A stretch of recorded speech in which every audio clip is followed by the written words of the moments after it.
want to bet this guy's black. As long as he doesn't swear certain words, I'm fine. I Do know we need that's. to- I know do we that's need a clicker? weird. Do we? I know No, we're fine. We're fine. Okay, let's get going. Good afternoon, folks. Welcome to Smudcast number 599. Are anime remakes worth watching? Yes, they are.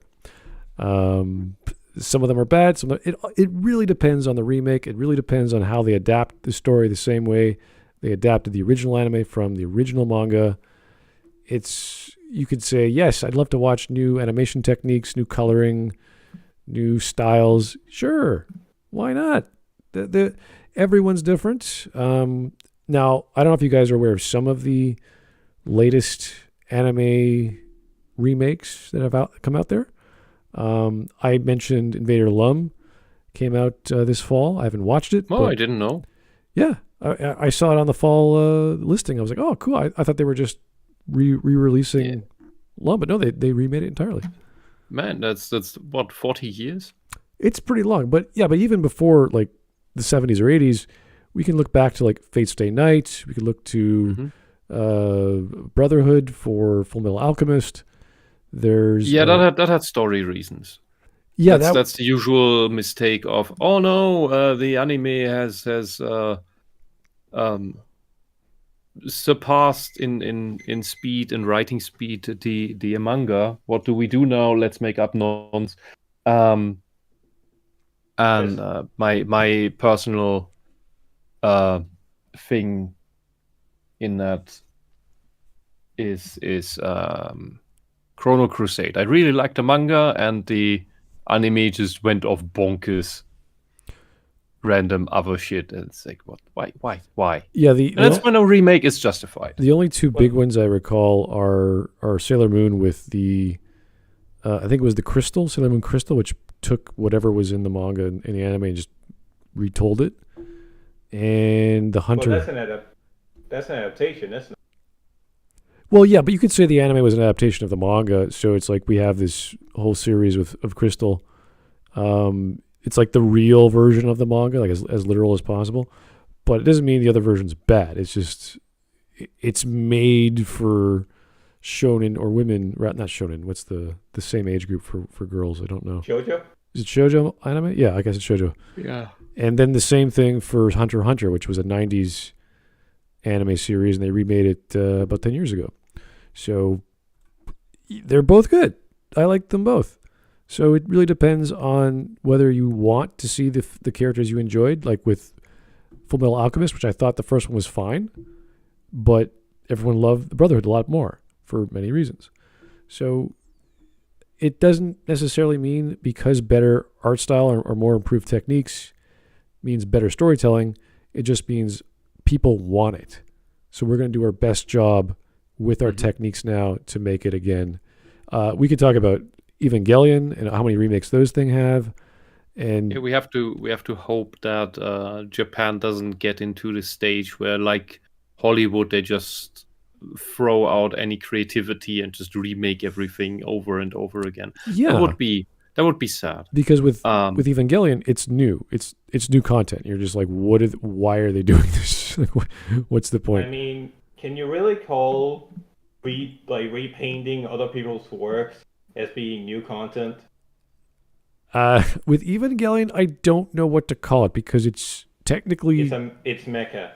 It's the same story, just in a movie-ish format or whatever longer episode format, with new characters, new scenarios, but the same main plot. You're just like, okay, if this character was there and this was the thing, then this probably would have happened that way. You're like, okay, fine.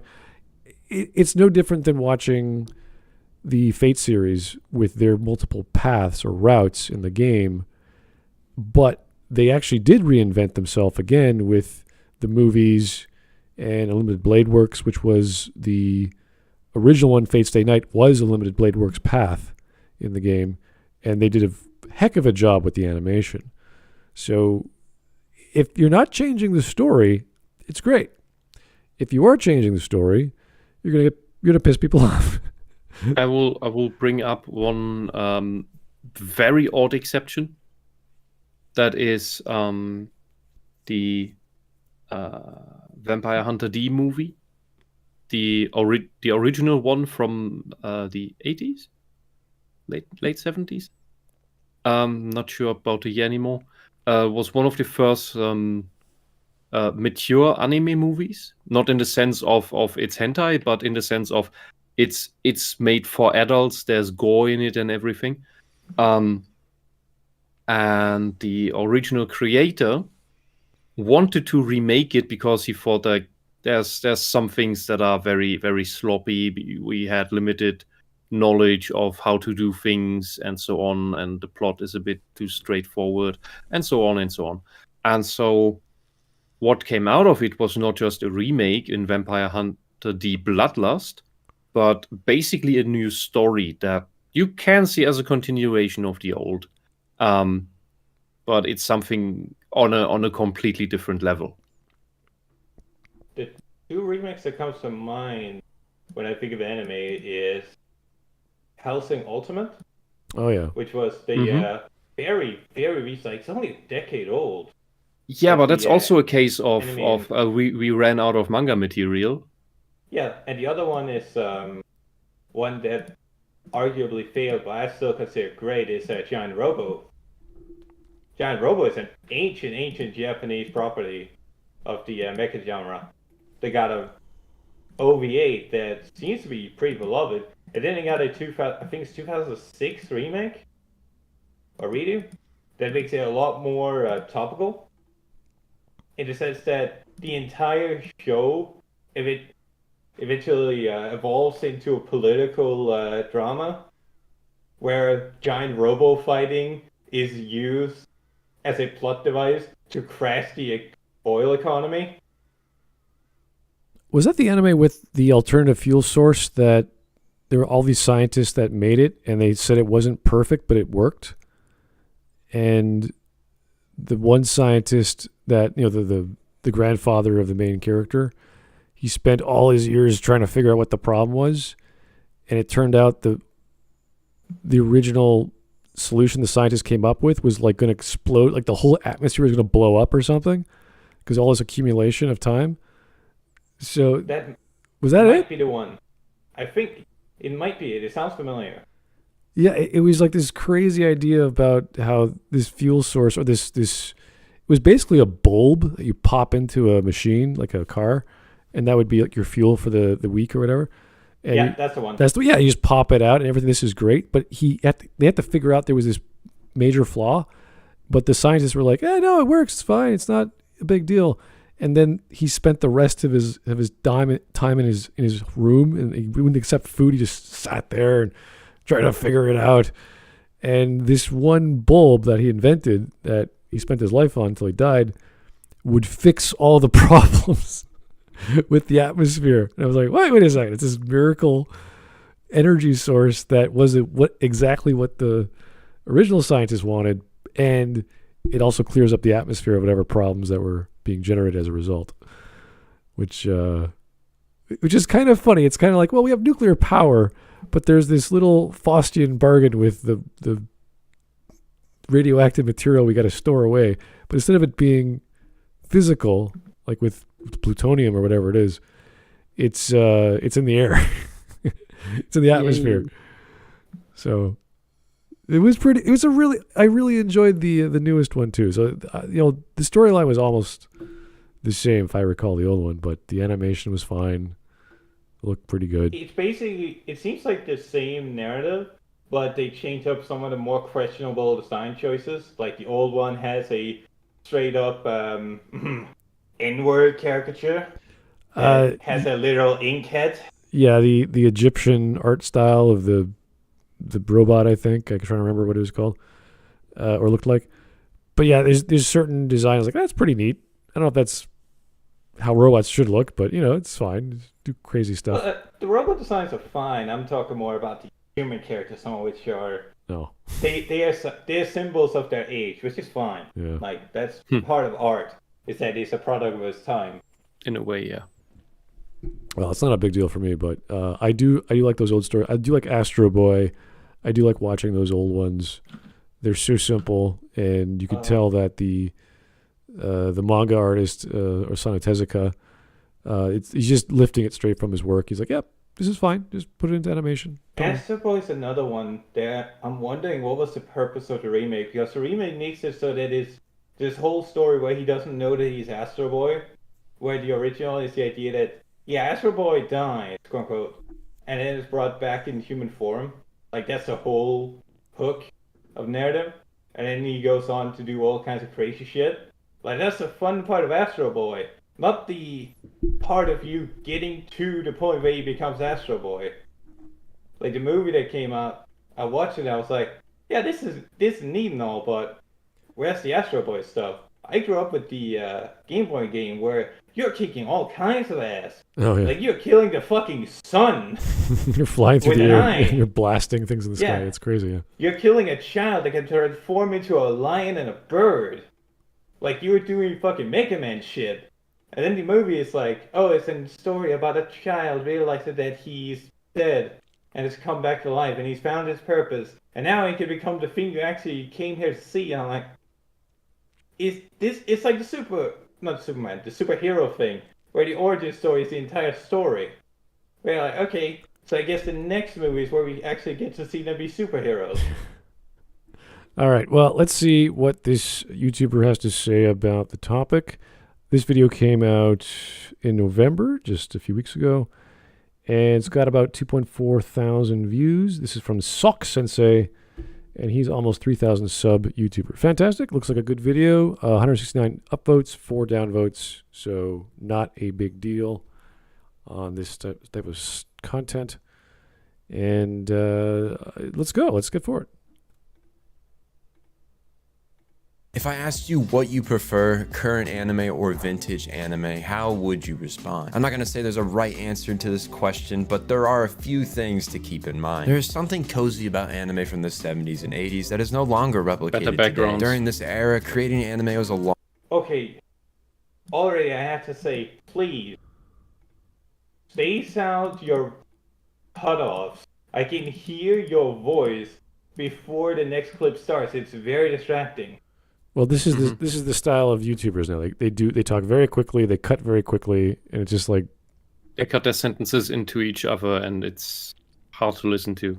It's supposed to keep the energy and be hip, but Yeah. Well, that's fine. Like, a lot of YouTubers do that, but this guy has audio overlap. Mm-hmm. So it's like, oh, not only you can hear is the it, clicks. Yeah, not only is it distracting, but it's also really harsh on the ears when his sentences get overlapped by his next cut. Yeah. Okay. Longer and much more difficult process, resulting in less moving frames, yet still managing to create a very charming and distinct sub-style. Now, if we look forward for... What did he say? Substack? Did you say Substack? What the hell? Sub-style? Let's try that again. I don't know. In less moving frames, yet still managing to create a very charming and distinct sub-style. Now, if we look forward... Substack. Yeah, he wanted to say sub-style. Okay, but what's this? Whatever that means. Yeah, what does that mean in regards to 70s and 80s animation? I don't even know. What was he trying? Did he mean to say substance? No, I think he meant sub-style. He just said it weird. Substyle. That's What does that mean? Am I just being? Am I retarded? Well, when you talk about a style, right? You're referring to. He just made a word up. I'm sure it's a word, but when you talk about a certain thing like a category or a technique or a style or whatever, like this is the way to draw a head or a face. Like, okay, this is the way the art. Like, here's an Akira Toriyama style, right? And then another artist takes that and makes a version of that, like cubism or whatever, and you're like, okay, that's a sub style. That's a branch from that idea. You can do that. But what the hell is he talking about? Like animation in the 70s, like it's primarily Disney, and then there's this foreign version of that. That's the sub style to Disney, because you could argue Osamu Tezuka and other people of the 70s were inspired by Disney because they did techniques similar to Disney, and you're like, okay, great, makes sense. But he's not saying that. He's just saying it's a sub style of what? How is anime a sub style? Well, it says here so. I think he just means that it's a version of anime. Anime is animation. Just Don't think that he means hyper intelligent things with the words he makes up. Maybe he's just looking for something. I looked up the etymology for substyle, and it immediately goes, "Did you mean substitute?" And the secondary one is a secondary or subsidiary style, as in a secondary style. Yeah, exactly. So a substitute. Yeah, that's what I mean. Like it has to be something along those lines, but he didn't say what the parent was, so I don't know what he's even talking about. Anyway, I'm sure he has some other ideas. Let's hear those instead. For 40 or so years with the power of technology and computer animation of today. Making anime is now a much more streamlined process, which has given birth to even greater visuals and spectacular set pieces. Big word. Each era of anime, like with anything pop culture, has its own charms, strengths, and weaknesses. But with anime remakes, remasters, and reboots on the rise, it brings up the classic question, which one is better, the old or the new? My short response to this is the new, but I said before, it depends on what you're going for. Obviously, the art style will be better. Arguably, some styles, like we talk about Fate, Stay Night, that style art was very low budget. And then you get to Unlimited Blade Works, and they just go crazy because that's when they have a lot of money to do that stuff. The story is arguably told a lot better as well, but it could have been told worse. So it really depends. And I'm trying to think of a bad example, though. I'm trying to think of like a really bad one where someone does a remake or not a reboot, but like let's say someone wanted to do Sailor Moon. Gundam Seed. Well, Gundam is always new every time they have a Gundam, right? Unless you talk about like the Gundam, what is it? Gundam Seed. What is there like a subtitle? You're thinking of Gundam Seed Destiny, Gundam Seed Astray. Yeah, like they do versions on the original, so they have it like chapter 2 or chapter 3 or whatever. Well, no, Gundam Seed is a almost point-for-point remake of Gundam, the original, I think, Mobile Suit Gundam 79 from 1970. You could argue that, but I would say no. I would say that's, That's the...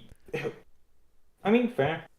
Yeah, when I watched, like, I really like was it 83 and 079? Like, those were classics. Like, you watch that. When you watch Gundam Seed, it's like, okay, they're doing the same motif as, okay, here's the new type guy.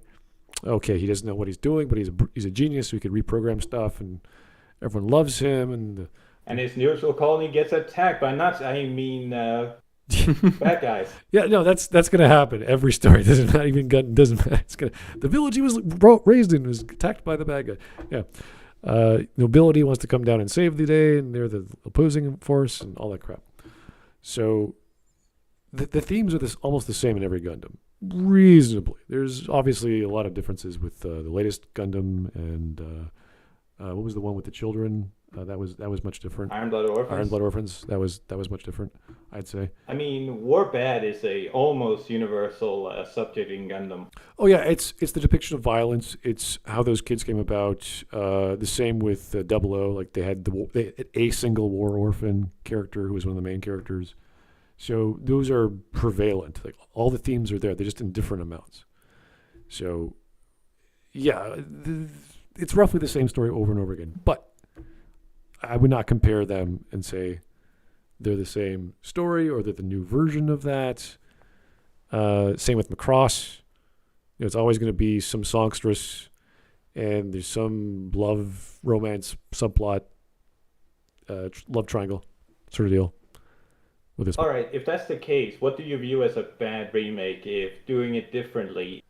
Drunken Mumble just mentioned there's a Trigun remake or a new Trigun. Oh my god, that looks terrible and it's just making stuff up. Yet. Well, the thing we said at the beginning was Evangelion. I just heard of it the first time. No, I did see a screen cap. I didn't care though. But Trigun is fine the way it is. But the reference was the original 10 minutes was we talked about Evangelion being the next remake or the next whatever, like reboots, whatever they call it. There will always be Evangelion. Yeah, it's just too inescapable. Much. It was shit the first time. Hideaki Anno will make new Evangelion reboots from the grave. Yeah, it's going to be a polished version of another form of shit. And then it's just going to keep doing. They're going to keep doing that because they don't know what they're doing. And as soon as you nail that down, as soon as you say, oh, Evangelion has to do this in this logically reasonable, actual understandable narrative, then people are going to say, that's not Evangelion. What are you doing?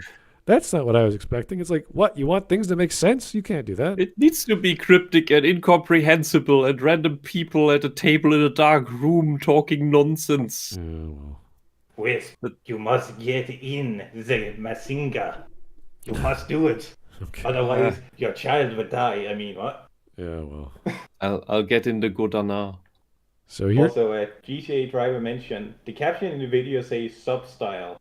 Thank you, GCA Driver. Sub-style, yeah, okay. We thought he doesn't explain what that means. Yeah, he means the style is, he probably means the style is anime and the style of the era is the sub-style. I think that's what he tries to say, because it would be the simplest interpretation. Yeah, maybe. And Great Fox says, wow, you're just nitpicking sarcastically, and I say, unironically, yes, we are.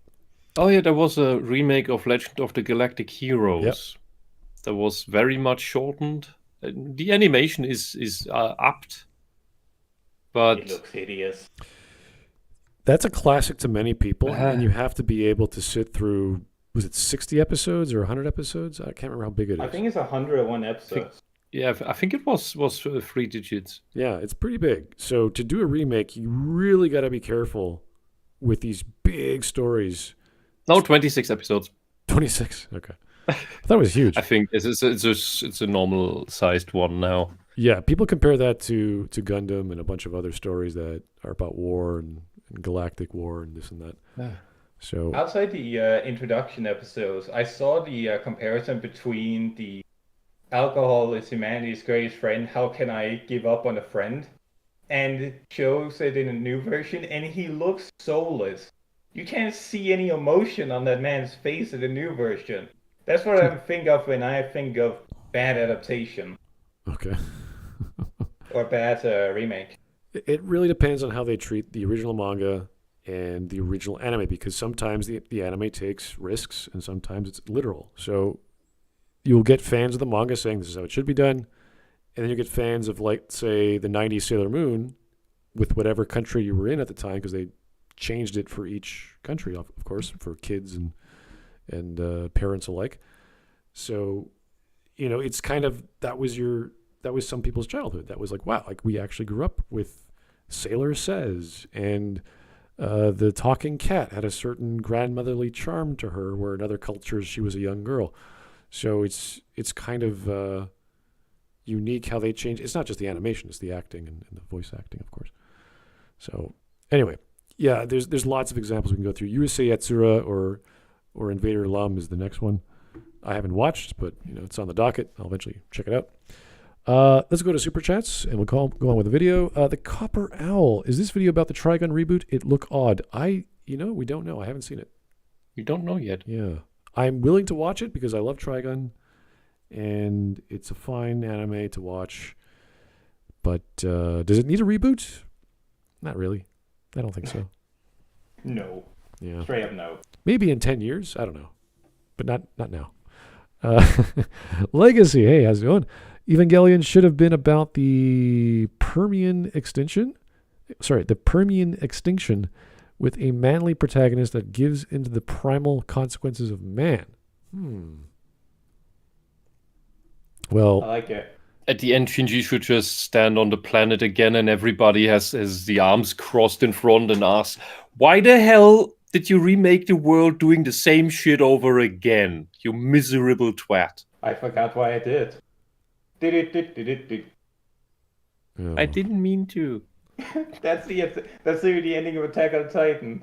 Why did you remake this entire horrible scenario? I forgot why I wanted to do that.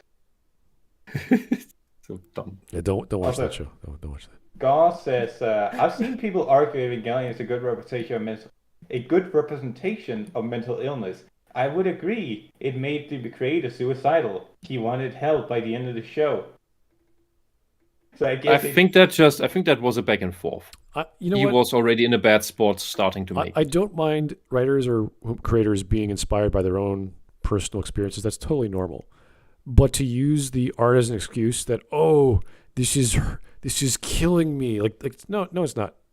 No, you're making art wrong, sir. It is with certain poets and songwriters. These are whiny bitches who don't know how to. If you want to be a genius, like, I don't know, Beethoven, and you can't hear the goddamn notes, and you're struggling, and your ear and your teeth are numb from having the. Yeah, so you write the symphony louder. Whichever, that I can understand. You can't actually hear the goddamn notes, and you're a super genius, and you're trying your best, and it's hard. You can't. You're deaf. If you're an actual stuck up your ass dude like Hidekiano was, who everything has to be like, perfect, and you're like, fine. But if that's what we get, there's something wrong. Yeah, it's smart. You can't throw away all people who have emotions during the teenage years and early 20s, where we got all this fabulous Sturm und Drang poetry of Goethe and Alexander Kaste and all these amazing writers that you love to read during those years, and once you turn older, you just wanna throw it away. Yeah, imagine if Ghost in the Shell Innocence, or Ghost in the Shell 2 Innocence, whatever the subtitle was. Imagine if it wasn't this kaleidoscopic drug trip of a visual, we're making anime. Let's make it really colorful and cool looking and crazy, and we're surfing the web and everything's like coming at you like a kaleidoscope. It's like that's great. What the hell are you trying to show me? Like, I don't know what's going on.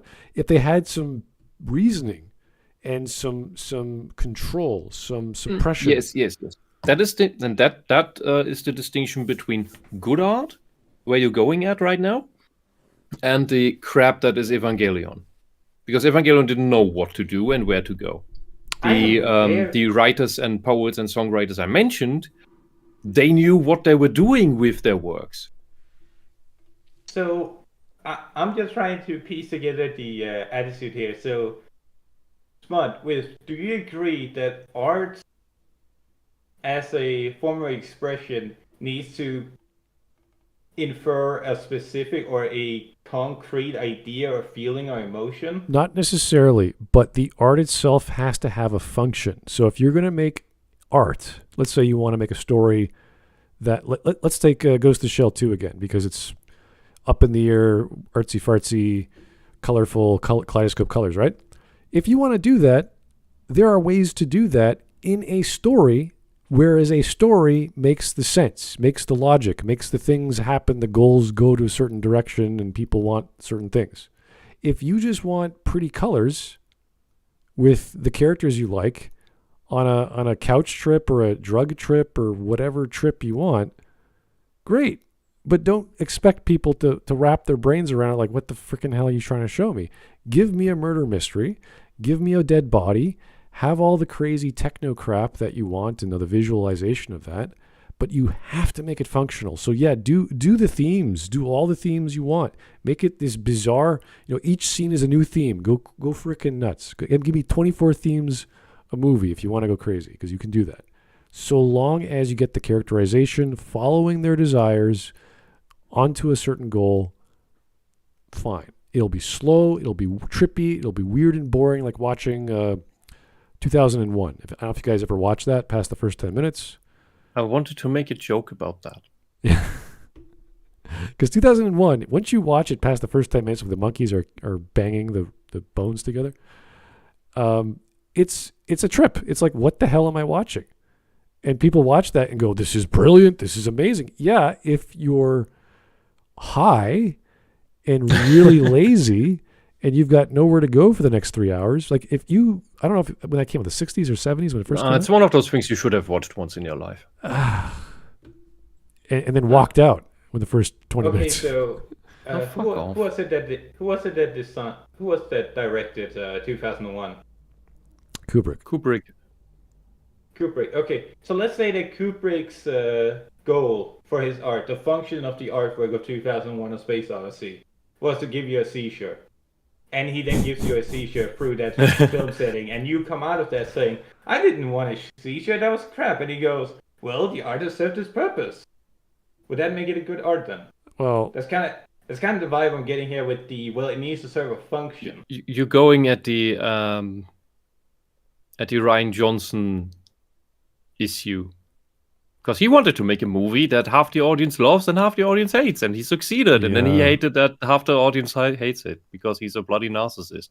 Yeah, compare it to modern art, right?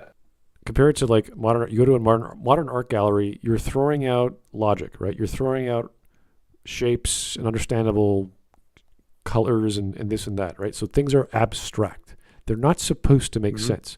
A movie, a story, a plot, those are all logical. Those all have to follow understandable patterns.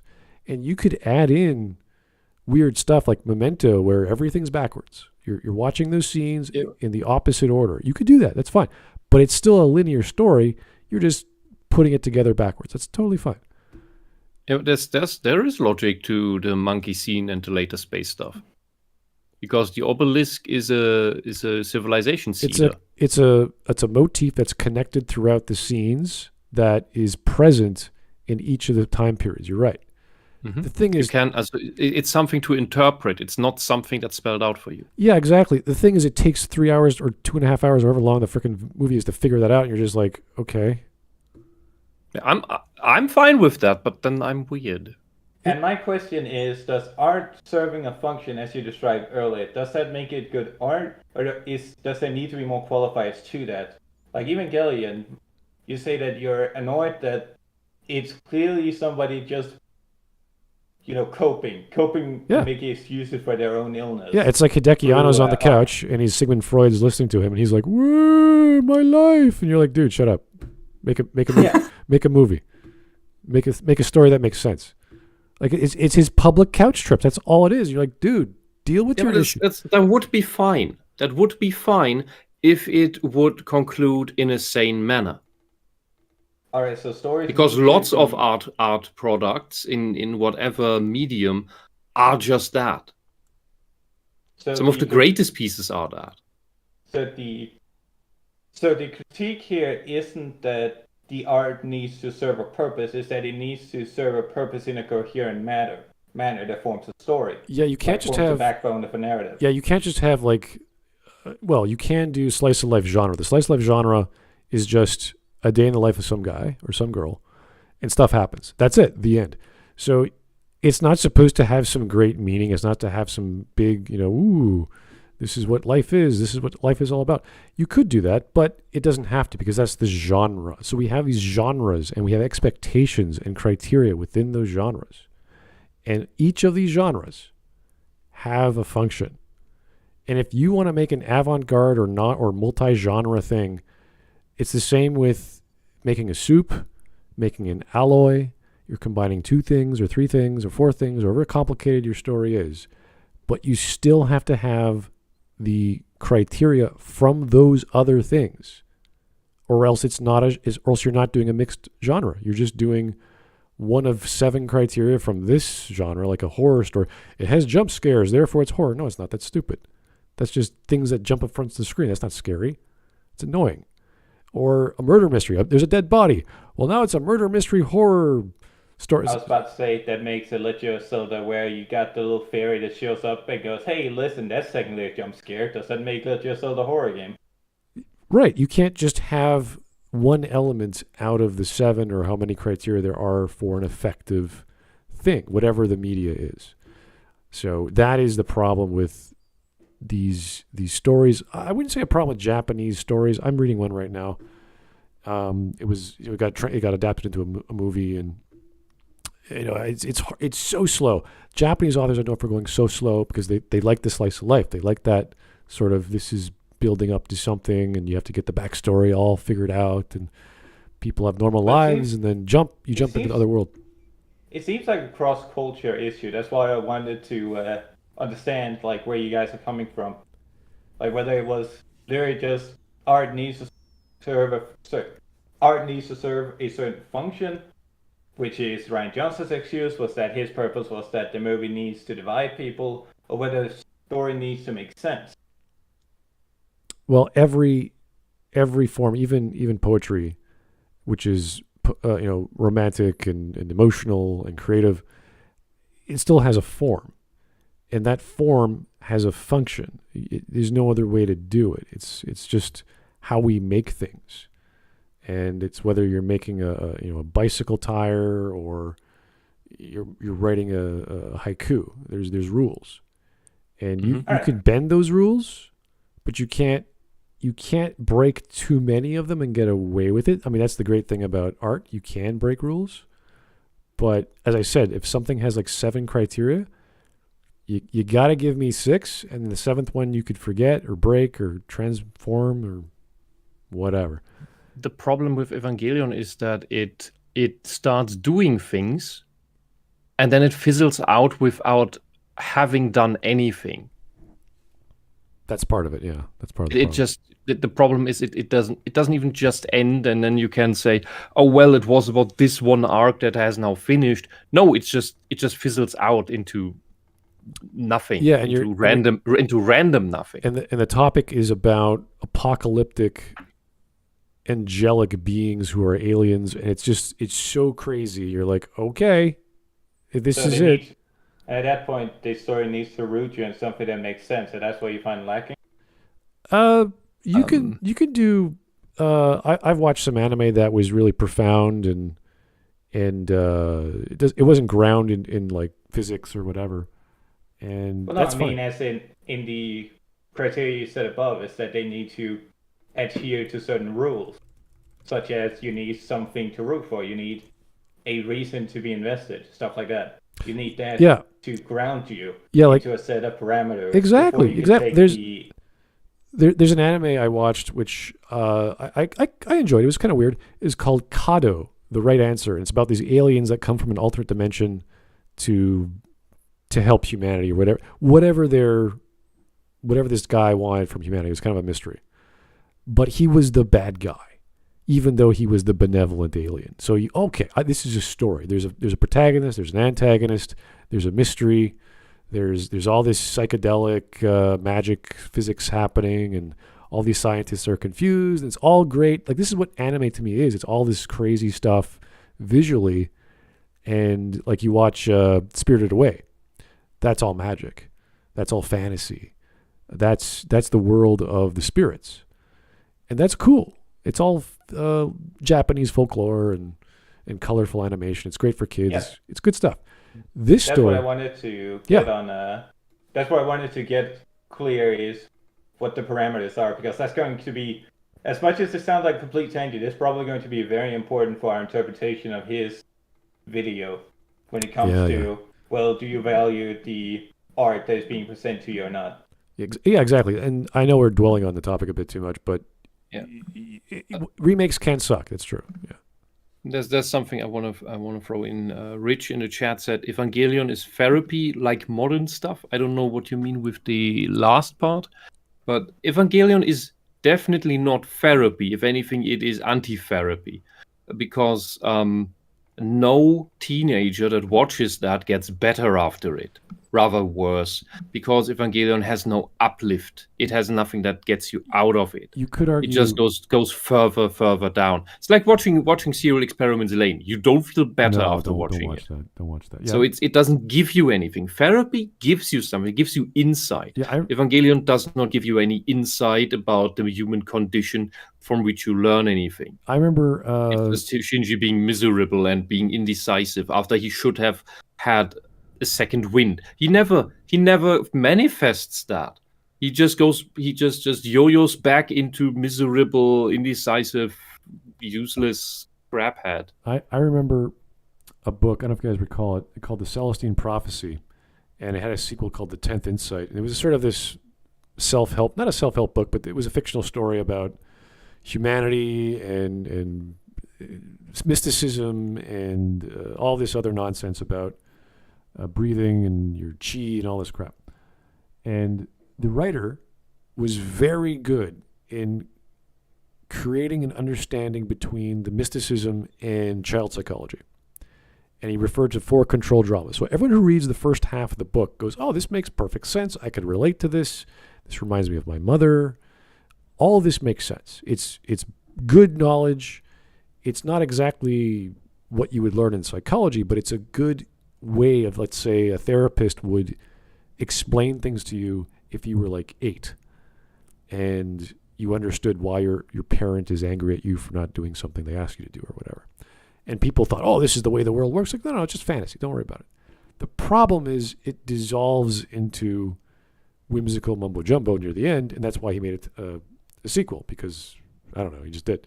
So he didn't know how to write a story, but he got the thing he wanted to do told in a creative enough way in a quest style setup, and he didn't know what to do with the quest because he doesn't know how to write. But people who read the first part go, wow, this is great, because it reminds me of the problems I had as a kid and all that jazz. So you could tell a story about any mystical, science fiction, transcendental stuff, so long as there's an ending that makes sense with where you're going.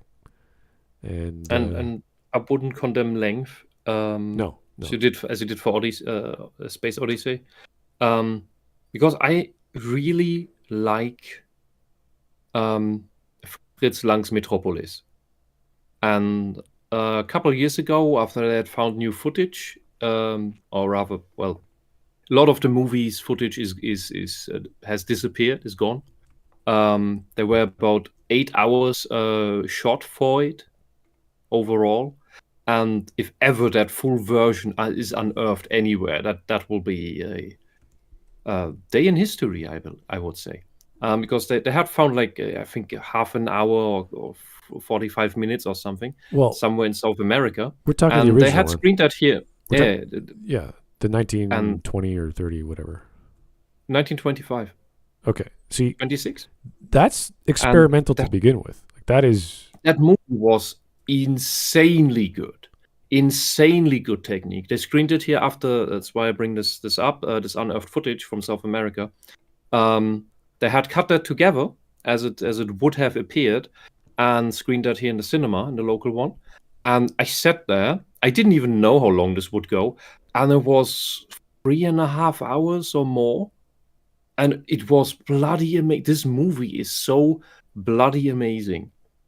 It has everything that you could want of a movie, including an action chase fight scene on the roofs of the city. You don't. There's James Bond stuff of the past 20, 40 years that is not as good as the stuff in this movie from 1926. Well, think of it like someone inventing an apple and no one knows what fruit is, and going, how do I eat this? What is it? Sugar? Is it candy? Is it dessert? Like, you don't know. And then people start making other kinds of fruits or desserts, I guess. And then you say, oh, now we know how, this is our culture. Now we know how to eat an apple, how to eat an apple cake, how to eat or drink apple cider or whatever. So we know what to do with the format, as opposed to, it's too long. Well, I don't know. Maybe an apple should be the size of a watermelon. I don't know. Yeah, but in a way, Kubrick was also still in this experimental phase of cinema. That's fine, but those scenes... And the artistic choices, because Metropolis has scenes that are purely theater art metaphor on screen. It's not that much different. It's just 40 years. When you have long scenes where there's nothing happening aside from a pen in the air, or someone staring out the window, it's like, okay, I get it. I get it. Like, stop wasting my time. I get it. And 15 seconds have gone by. Nothing has changed, and that is my problem. And okay, I know the visual medium of movies is to be an experience, a visual experience, an emotional experience, all that jazz. I get it. You can't do that all the time. You have to get on with it. Is it with the part on the spaceship where he tries to convey that, yes, a space journey is very long, very boring, and very repetitive. Here are pretty pictures. There's the transition when they're going into, what is it, light speed or whatever, the colors coming at the screen. It's like, that's great. I don't need too much of that. I don't need 2 minutes or whatever it is. There's all kinds of things. Not just that, but take any movie that's long-winded. Like, what's that movie I really hate that won an award? It was a not a thriller, but a killer. The guy who was in the villain of the James Bond film. He had that air compressor weapon. No Country for Old Men. People love that film. I can't. It's so long. Where scenes just nothing happens. I still haven't watched it. It's so boring. I'm like, guys, I get it. The guy just killed someone. He's drinking milk.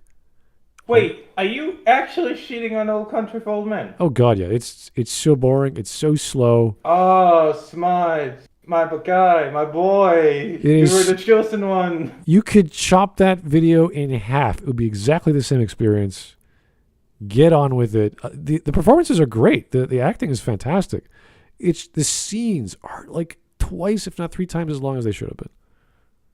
Yeah, but that in itself conveys a certain feeling, and if you just have, as we say, bumblebees in your butt, you won't be able to stand movies like that. It's not a Kubrick experience. It's not a space travel. It's guy who just killed other guy with air gun or air compressor thingy is now having a glass of milk in his dining or family room on the couch, and he's staring into nothingness where the camera's at a certain angle for 30 seconds. Kill me, please. Get on with it. I don't care he's drinking milk. He's a psychopath. We know. It's not about the milk. It's about nothing. Nothing is happening. No, it's about comprehending the deed. He's a psychopath. He doesn't give a shit. Hold up. Smart. Psychopathy, sociopathy, autism. There are so many. There's a wide. What? Don't throw those together. I'm giving a fucking example. Hold on. Like all of these, you're gonna say this is what it looks like. There are many different shades as to these weird aspects. I know autism is not on the same level of being a weirdo or wrong person, such as being a psychopath is. Apologies. We have a conscience. Yes, that's what I'm trying to say is that what the movie is trying to explore is a specific character's psychopathy that is very unique. Like the scene where he shows up at the gas station, where he does the whole coin flip. It's like, how much have you lost on the coin toss when you pisses him off? And he's like, oh fuck. And you just see the slow realization that this motherfucker is insane. Like, you can tell, anime does this a lot, where they basically tell you the character's crazy, by them doing some wacky shit, like giving somebody a gun, and then they don't know how the gun works, and they go, oh yeah, you pointed at someone you want dead, points it up at the person they hand the gun to, and pulls the trigger on them, goes, oops, did I do that? I'm so crazy, lol, lamau. That sounds a lot more like Californian writing. Well, there's lots of ways to work a scene that's interesting and dynamic and creative without just having a camera angle where no action is happening, and you can't just jump genres from slice of life or, I don't know, portrait. What would you call that? Just capturing a scene where nothing's going on, and then this psychological German. Oh God, you would hate German cinema. Yeah, I know. Absolutely, I know I would. It's boring. Yeah, what I'm saying is that German crime shows. There are parts of the movie that I think drags a lot, especially with the setup. That's the one I find that's the most prohibiting factor, is that the setup for the actual action between the quote-unquote hero, the main character, and the psychopath is so slow. But that's because it's trying to lure you in with the idea that, okay, these are all the precautions they're taking. These are two very smart characters. making very smart decisions, and they go in detail to show you what they do. That's good. That's detail. That's narration, either first person or third person, omniscient, where you're getting into the thoughts of this person, and it's just a scene where he's standing or sitting and he's thinking to himself, and you hear his thoughts. So you're processing his ideas. That's like reading. That's fine. That's normal narration. But you can use the same argument for looking at the psychopath after he's killed someone and he starts drinking, and you're like, oh, this guy's a fucking weirdo. After he's killed someone, he just takes a sip of milk. It's like, fresh milk. But the sip of milk takes 40 seconds. You're like, nothing happens. He's not talking. He's not saying anything. He's not like, well, I guess I gotta go clean my shoes. Like, nothing. He's just, there's nothing. There are people who do not talk to themselves. Well, no, at that point you gotta rate the performance and see if there's any change in the actor. Like if there is some show of emotion, like some problem, like compromise, like physically on the face. If there isn't, then yeah. Okay, let's. But I don't remember the scene that you're referring to. Let's remember the elevator scene in Evangelion where Asuka. What does she do? Nothing? What is she moves her leg? I don't know what the hell she does. She looks to the right. And then Ray shits on her for, what is it, 5 minutes? It's 30 seconds or 20 seconds of nothing. And you're like, we get it. Ray is Ray, and Asuka's she's going to start some shit regardless. Like it's going to happen. That's one scene. There are other scenes where Shinji is, again, slice of life. He's at the train station. You hear the cicadas or cicadas, whatever they're called. And it's like, okay, is he going to get on the robot? I don't know. This is dramatic because this is the motion of the story. He has to go to the robot or else the city blows up. And Misato's waiting for him. He's like, okay, it's your call. This is our savior. Here's our hero. And we're waiting. And if he's reluctantly gets on the frickin' car and off he goes. So stuff like that has a function, has a goal. Imagine he did that after the robot battle and he just sat there in his suit, like, I don't know, in the changing room or whatever, and nothing happens for 30 seconds. You'd be like, is he tired? Is he okay? Like, what's going? Like, and then the scene just ends. That's a scene that I would easily interpret as trying to comprehend what the fuck just happened. That might even be good. You will be mentally depleted from the stress. That might even be good because so much crazy shit is happening in Evangelion. You're like, what? We just fought a giant trapezoid. What did we just do? Like, I don't understand. And the kid's like, yeah, what the hell is going on with my life? What am I doing? That might be important because the audience is just as confused. My father works in a giant underground base and just stuffed me into a robot. I'm fighting that's in a gel, and I'm fighting that I can breathe. The angelic versions of angel or of aliens that are trying to eat me, or I'm trying to. It's just monsters. Nobody gives a. Shinji doesn't know or give a shit at that point whether these are angels or whatever else they call them. It's just a big bloody monster. Yeah, like you can use this technique properly. The thing is, with No Country for Old Men, it's just so slow. Every scene is big and slow, and you're like, oh, again, and then it happens again, and then it happens, and it just keeps going. I'm gonna watch the movie, so next time it comes up, I can either agree or disagree with you. All right. Anyway, we're rambling on about. Because I like slow movies. Oh, before we move on from this topic, Smud, one of these days, I'm gonna drag you through Stalker and make you miserable because I love that movie. Oh, sorry, which movie? You're going to kill him with that. Which movie is that? Stalker. The Stalker movie? The adaptation. Original Stalker movie. It's an adaptation of Roadside Picnic, better known as Stalker called Pripyat. Is that the Polish movie? Russian. It was Russian. I think is it 45? I must have seen it on YouTube. I saw clips of it because I did a book review of Roadside Picnic with Jordan Owen, and he watched that. Like, he rented it from his library, and then he realized, oh, it's just on YouTube. And I watched a bit of it, and for a low budget film, I guess it's okay. I didn't mind it. I didn't watch it all. Oh, the beginning especially takes forever. The stuff with the wife. Oh yeah. God! You know why that scene is so long? Because it wants you to get away from the wives as much as possible. Well, that's part of it. But the actual reason why the opening to Roadside Picnic, or Stalker, excuse me, takes so long is because back in Russia, the movie theaters did not have numbers or anything to tell you that you went into the wrong theater. So if you walked in during the start of the movie, you might not know which movie you're in. So you wanted to have a long opening that's really slow, really boring. So when people walked into the theater, they know that this is not the right movie for you. Oh, okay. It's the wrong Interesting. Interesting technique.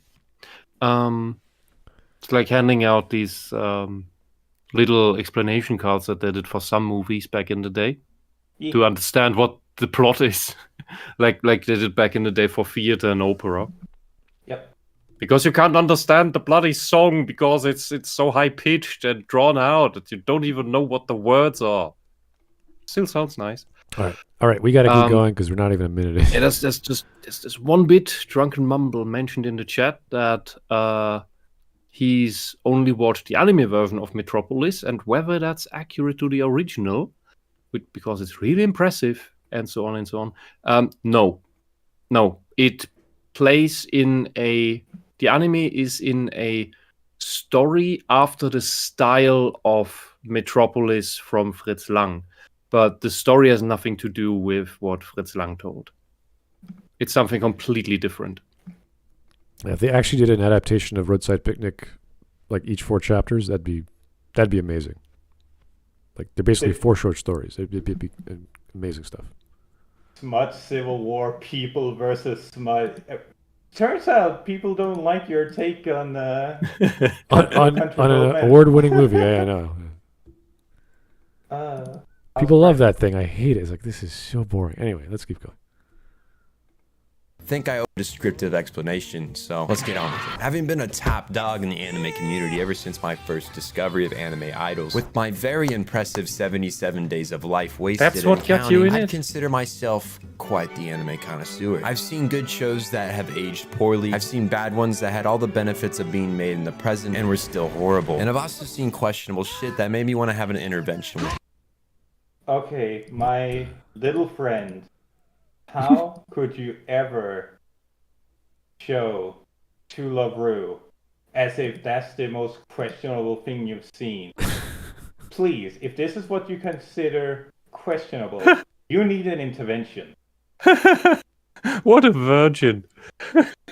I watched a generic harem anime and it was very questionable. I am a connoisseur of anime. My guy. But Lalle, it had a trap. Oh, right. I forgot. The traps are like, oh my god, especially to Japanese, that's like the worst thing you could ever put there. It's like, I need to rethink my life. There was a trap in a harem anime. We need to abduct this guy, rope him to a chair in some abandoned cellar, and then put up a big screen and screen to him "Puni Puni Poemi." He would melt. Just to the His head would explode. Isn't that anime just Invader Lum, but with more girls? And he created his wife. And and the wife is like, yeah, you could have other girls, I don't care. And then they made a whole sub anime about the blonde chick who's the transforming mercenary or whatever the hell she is. Yep. Assassin. Because the original run was based on the mangaka making a manga of his wife, girlfriend, No. And that was the idea, is that it was his self-insert falling in love with him or falling in love with her. But there's also aliens that want his dick. And a bunch of other girls that want his dick. But then he fell out with her. And she becomes... to call her the most attractive thing to various tentacle monsters would be a kind way to phrase it. Yeah, this anime is, I think, the most ecchi, not the most ecchi, but one of the biggest harem ecchi animes I've heard of. I think I stopped watching after the first few. I was like, okay, I get what they're doing here. This is all this is. is a bunch of perverted scenarios with alien technology and shape-shifting chick, and you're like, okay, that's good. We're good. We're done. And then they made a whole anime about the chick, and I'm like, oh god, are you joking me? And it's even more obnoxiously horny. Yeah, it's just this is stupid, but people like it, so whatever. I don't really care. It's good for them. I think the manga's better, but that's fine. I just say he has seen nothing. Yeah, no, there's 72 hours of nothing. There's so much worse than that. You know nothing, sock puppets. What is even what did he? What was it? 72 hours? 77 hours? 72 days. 72 days. Okay, that's a bit more. All right. My brother. Regardless of his unique interests, something that always surprised me was how little of anime I've seen that came out before. Oh, maybe he just rewatched the Naruto fillers over and over again. Oh god. Again, I don't count anime viewing time as expertise. Yeah. That's generally a very bad substitute for actual information. Like, you can watch all of Naruto and technically be more of a connoisseur if you go by time than people that have watched 10 animes from over 50 years. If you go just by, oh yeah, I watched all of the fillers. I am a high-class nobleman. You can go to the archery club for 10 years and never hit the bloody target. Yeah. Here's the copper owl. Make him watch Tenki Muyo and read Love Hina. Okay, I mean, those aren't that bad. Maybe some flavors of Tenchi Muyo. I wouldn't say they're perverse, but they have no problems with nudity, so it's not a big deal. It was a different time. Let's force him to watch Violence Jack. Pop that cherry. Oh god. Oh no. Okay. For the 2000s. I began to wonder to myself if by following the path of seasonal anime that maybe I was missing out on something in the past. 97 What was the gems oldest? lied in the late 1900s have I not seen? And it was with this epiphany I decided to watch the first few episodes of shows from the time period in question. I did skip past the 90s though. As an early 2000s baby, I couldn't bring myself to call that point old yet. Anyway, what I ended up finding. Wait, that means you didn't watch Slayers. You are a horrible person. He didn't watch Bebop. He showed it on the screen. I'm like, what? He didn't watch Slayers, he didn't watch Bebop, he didn't watch anything for the 90s. Holy shit, you didn't watch... God damn, Ghost in the that's a Shell. lot of fucking anime he just missed. Evangelion. The 90s was a brilliant decade. He didn't watch any of the popular Gundams. Akira. Like any of them. Princess Mononoke. Lots of Studio Ghibli films. All right. Fuck, he just skipped out on like 80% of Sunrise Productions. Holy fuck. Yeah. All right. Karikano. Oh yeah, I remember that one. Ending was a mixed bag. The problem I saw older anime run into was that it could be rather lifeless at times. Of course, there's always outliers, Akira, but focusing more on the TV show side of things. Akira is a movie that was in development hell. Okay, you've already said that you're a newbie to anime, whilst holding yourself up, even if sarcastically, as a high nobleman of connoisseur art. It depends, because in the 80s there were some like Robotech. I wouldn't say it's lifeless, but there were some animes like Pat Labor, Tank Police, which I wouldn't say it's lifeless, but it's like something's off. It's like missing something. It's playing with the concepts, and you're like, okay, I've never seen that before, so it's cool to watch, but it's not a solid production. There should be more going on. But there is a certain quality of those 80s, like 3x3 Eyes, Lensman. I forgot that. What's that? Vampire Princess Miu, I think. There's all these like weird, like, wow, that's totally unexpected. And you could tell it's made by a totally different group of people, different studio, different brain, different mind, that it's its own things. Like you watch... It's even worse than that, Smut. He's comparing a AAA movie to like an A+ studio making a TV show.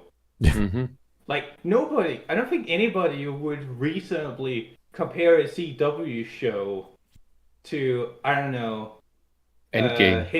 Endgame or Hitchhiker's Guide to the Galaxy, or anything unrelated that's a movie. Yeah, I know. It's a 80s anime has its own flavor, its own vibe. It's like everything that came out then was its own unique. Like even Vampire Hunter D was like, what the heck am I watching? So there's lots of great stuff out there, but a lot of it's weird. Like even with Fist of the North Star, like, what did I just watch? Like that's crazy. So. Well, yeah, his point was that it's lifeless, which I wouldn't agree with at all. Like, there's a reason why there's a lacking soundscape, and hint, it's to do with its technology. You can only have so much music. Yeah. That was a reason why when they had anime movies, the soundtrack went crazy. Like Akira has an insane soundtrack because they were using completely different technology for making movies than they were making TV. Yeah, a lot TV of show, synths. I remember in the 80s was an anime. So it's usually very basic soundtracks that get put on for TV, and usually very sparingly. It's very odd to have a TV show constantly blaring music, especially in well, Gundam's the one that comes to mind. Even that has many scenes where it's the original one from '79, and that has a lot of times where it's just empty space, where it's nothing but the sound effects and the voice actors. yeah, So until you that's get to just like part of the time. until you get to like actual animes about music or that have a focus on music, like Macross Plus or the Macross series. So Robotech was its own thing, and then Macross sort of took that. And then you get Macross Plus, I think it was the late 80s or early 90s, where they hire Yoko Kanno. It's like, okay, you're going to get an amazing soundtrack, but it's a story about music. So it's like, okay, that's the focus of the narrative. And some of the characters are like that. That's when you have more, like even the animation quality back then was pretty good for Macross Plus. And they broke it down. The way they sold it, they broke it down into episodes, even though it was a complete movie. It's kind of weird how they could do that. A well-told movie or well-told story, which was it 2 hours long, got broken down into 4 episodes, and it worked. You didn't realize that until you're like, wait a second, this is a movie. That's how they sold it. Neil says, "Lifeless. What the fuck does this guy mean?" I hope he means by it's missing an element that doesn't feel right to him. Like he can't explain it. It's just this. Maybe because it's still few animation frames. I wouldn't Let's go. see. Which you can argue for many of the lower quality Warner Brothers shows as well, in the 90s even. Let's hear what he has to say for himself if that's the case. Yeah. I'd want to know if he watched Captain Future. I found the animation rather lacking. While the art style is super unique and something not replicated often today, it doesn't save the fact that I feel like I'm listening to an audible download of the manga with a few on-screen moving mouths. This problem faced isn't the animator's fault though, and I commend them for the work they did with what little they had at the time. But when it comes to present day, how does this compete with something like this? It does. Because the writing is endearing and the animation is still beautiful. The characters are cute God. and likable. How fucking dare you, Mr. YouTube man? I understand that anime tubers have a very low bar, but holy shit, how did you actually catch an audience? Calling yourself a connoisseur whilst you don't understand even the basic forms of comparing media. Yeah, like look at Those scenes are not even remotely the same. This is not the Dragon Ball scene just now wasn't a fighting scene. This is a high intense fighting scene. And even then, most of the actual fighting here doesn't exist. Like, if you slow it down, most of it's just the special effects. They aren't actually hitting each other. Note that this entire fight, and everyone brings this up, and I know they bring this up because it's on fucking Twitter. Every time I look at Demon Slayer, or they bring up Demon Slayer, it's that, oh, how can other animes compete? And they show a fight scene, and it's this specific fight scene. You know what importance this fight scene has? Fuck enough. Fuck and all. This fight scene is just there for the spectacle. There is nothing relevant being done in this fight scene. It might as well just be filler.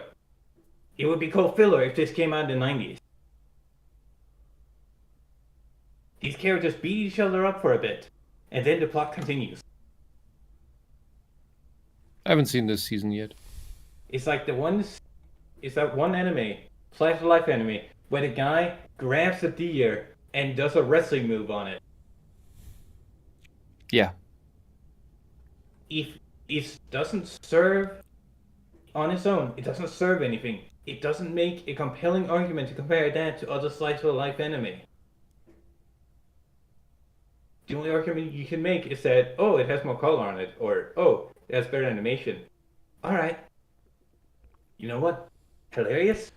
Yeah, I would compare it. I would say, look at Devilman Crybaby, the Netflix adaptation, and compared to the original.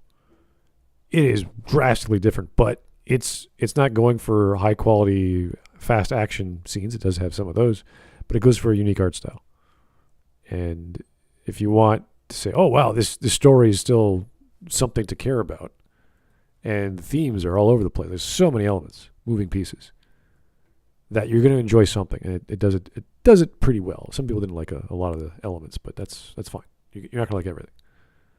So yeah, my point is that he claims to be, even if sarcastically, he claims to be of an ascended critic. He's not just your random trash that comes in through the door and sees anime and comments on it like everyone else fucking does.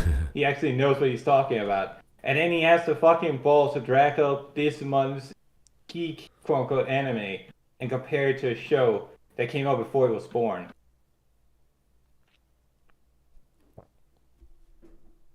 yeah, Argue, oh, how can this, which stands on the corpses of much better shows, and I will go this far and say that Demon Slayer is worse than Dragon Ball, the original, and say that, yes, how can you compete with those that came before you? Motherfucker! Yeah, this is like saying the remaster of all these games that you loved are better because they look better. And you're like, well, Warcraft Reforged. Oh, yeah. Well, oh boy. Some of us like the film grain technique on the first Mass Effect game. We turn it on. We're like, ooh, feels like we're playing a 70s film. We like that. We like the janky controls. We don't mind it. We don't mind the Mako, even though lots of people hated it. So there's things about the charm of something old or not perfect that because the story is so compelling, all these other elements are a challenge to appreciate. And you see that in gaming a lot. To get through these, what was that? You have not experienced retro gaming until you have played R-Type on a Schneider PC on a data set. I remember that is insane. Deadly Premonition, I think it's called, with Francis York Morgan, and like you could tell there's a lot of love was put in this game, but you could also tell the publisher wanted you to have like zombie fight scenes, and they just threw those in there without balancing them out or figuring them out. And it really shows throughout the game. Like, this is crazy, boring, stupid gameplay, but everything else about the story, the setting, the characters, it's very Twin Peaks-esque. It's very like goofy and over the top. Not over the top cartoony, but over the top quirky and weird. And that's what makes you care about the characters and the plot and the problem and the what's going on in the village or the town. That's what makes the game great, not the combat, because the combat was just thrown together. So. Anyways, yeah. I apologize for my rant, but I find that it's honestly disgustingly dishonest. And I find it ridiculous that this guy actually does, because I looked at his channel, and he does legit anime analysis of characters, and I find it confusing. Yeah, well, he does the cuts. People like those fast cuts. I'm like, I can't. Like within 2 seconds, he's like all these cuts and words on the screen. I'm like, slow down. Anyway, just something that happens as time presses on in our world. New improvements in tech are made, making it easier to do something that was much more difficult before, which in turn pushes the boundaries of various industries, in this case anime. While Dragon Ball isn't necessary. Look, you take that scene from Naruto and add these swirly effects and some bloom from Demon Slayer, and it looks the same. Yeah, but I don't think you need that. Like, I remember the animation in Fate Unlimited Blade Works, Fate Zero. It's really high quality stuff. All those special effects aren't really needed because it's hard to see what's going on. And when you have that, like with Demon Slayer, you had all those light effects where it's like the path of a blade or something. I can't tell what's happening. All those special effects are needed because if they remove them, then you can actually focus on the choreography being fucking ass. Oh. It's always been my critique of the anime of Fate, is that they overutilize special effects because the actual choreography is so fucking dreadful. And then you watch Sword of Stranger, and you watch a Norwegian fight a Japanese guy. Just at the very end of the movie, and you're like, huh, so this is what a great fight scene looks like. Amazing! You don't need the constant flashing blue lights that gives you a seizure. Also, I wanted to mention, he contradicts himself by going, how can this compare to this? And then immediately goes into, well, this due to technology of our time now compared to Dragon Ball. So I'm like, okay, what's the point then? Why make the bad faith argument to then go against the bad faith argument? Like, only Twats makes the argument that, oh, old stuff looks worse than new stuff better.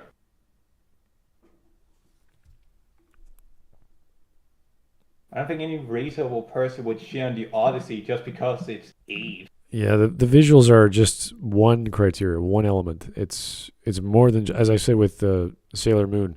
Do you want a closer adaptation to the manga, or do you just want something that's nostalgic that worked for you in the 90s? So it depends on what that anime means to you and what is more valuable to you. A worse show than Demon Slayer, it's pretty clear which has the better animation. Now, this comparison isn't just exclusive. No, it's clear which one has the bigger budget. Mm-hmm. Because right now, that character right here, the scene that he's using to justify his argumentation of the animation being great, is just a fire effect with the PNG of the character standing in a distance. You could take this out from any fucking 70s show and replace that. Like, put on some fire effects from the 70s and a little PNG that's barely drawn of the character standing in distance. You'd have the same effects. That'd probably look better. Because this looks like fucking ass. To the dopamine rush of Shonen Jump. While nowhere near as big a genre as it is today, romance anime in the 70s and 80s struggled. Motherfucker, the most popular anime of this year was Spy X Family.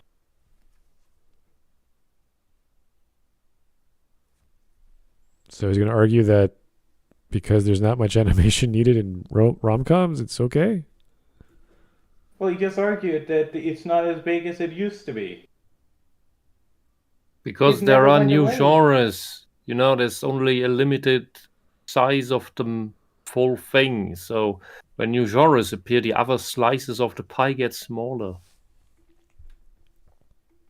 To convey the same amount of emotion and achieve similar levels of Sensei giddiness as it does today. And there's no better example of this than one of the most recent animes to get the reboot experience. Urusei Yatsura is a romantic comedy which has a strong focus on character interaction to make its kicks and giggles. I decided to watch the first episodes back to back of the original 1981 release and the 2022 release. And let's just say my original points held up. Not only was there no unnecessary nudity in the remake, but the characters.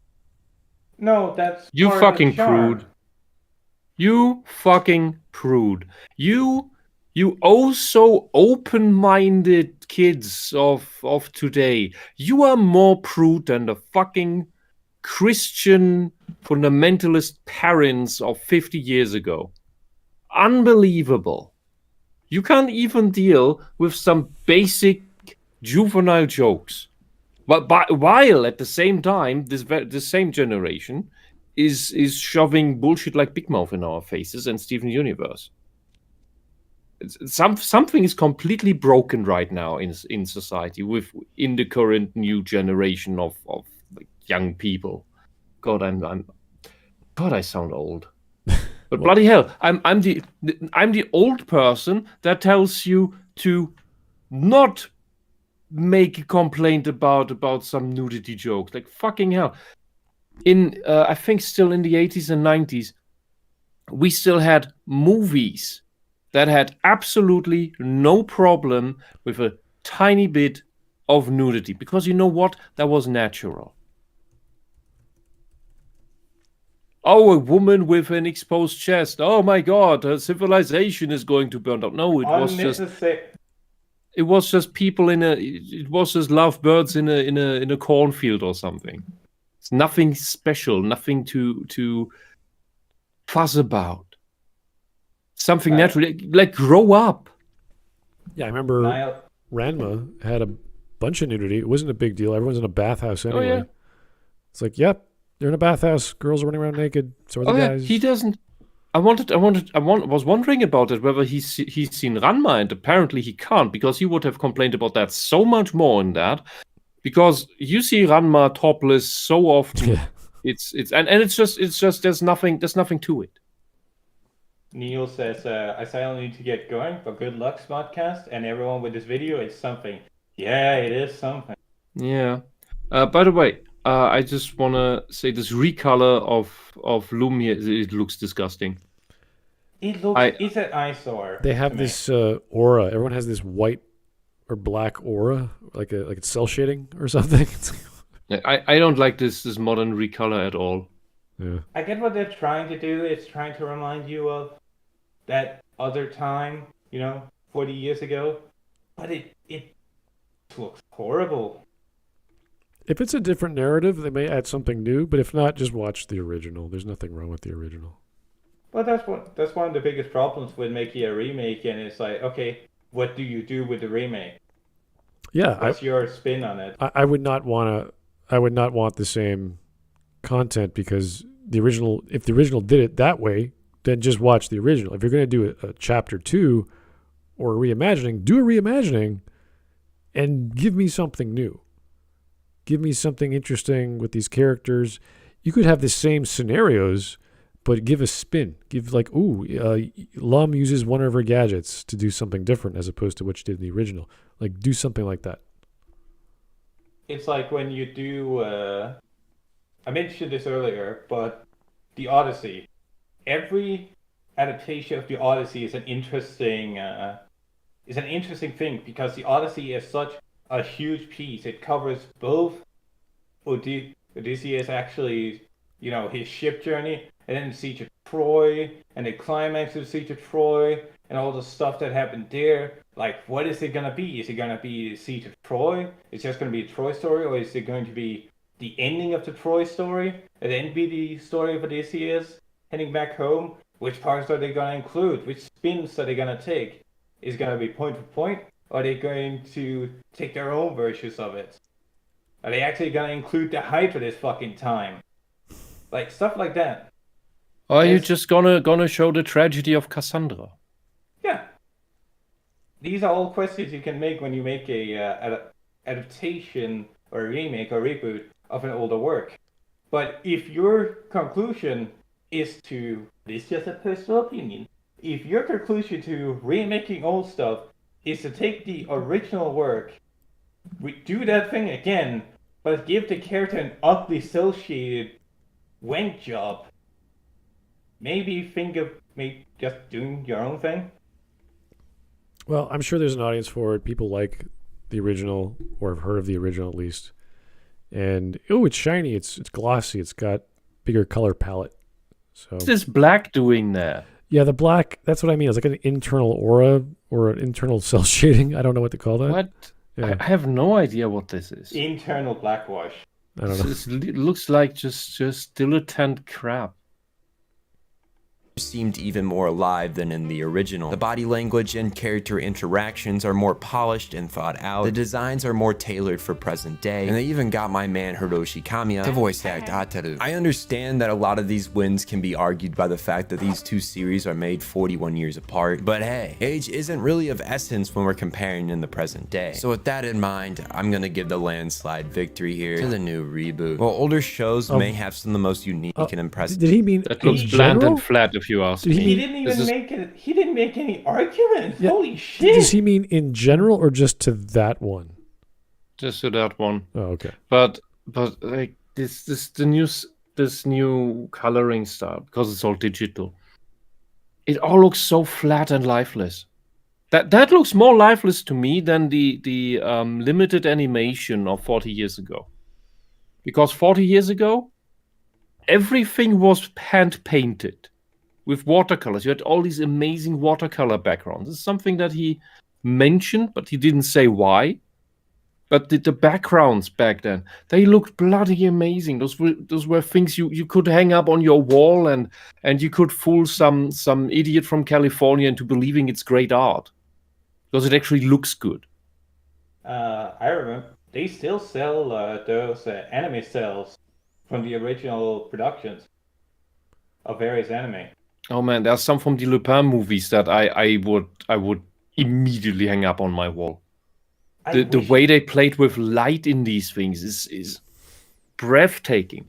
One where he's up on this cathedral and the perspective is down towards where there's a channel halfway on the frame, and it's just so beautiful. All right.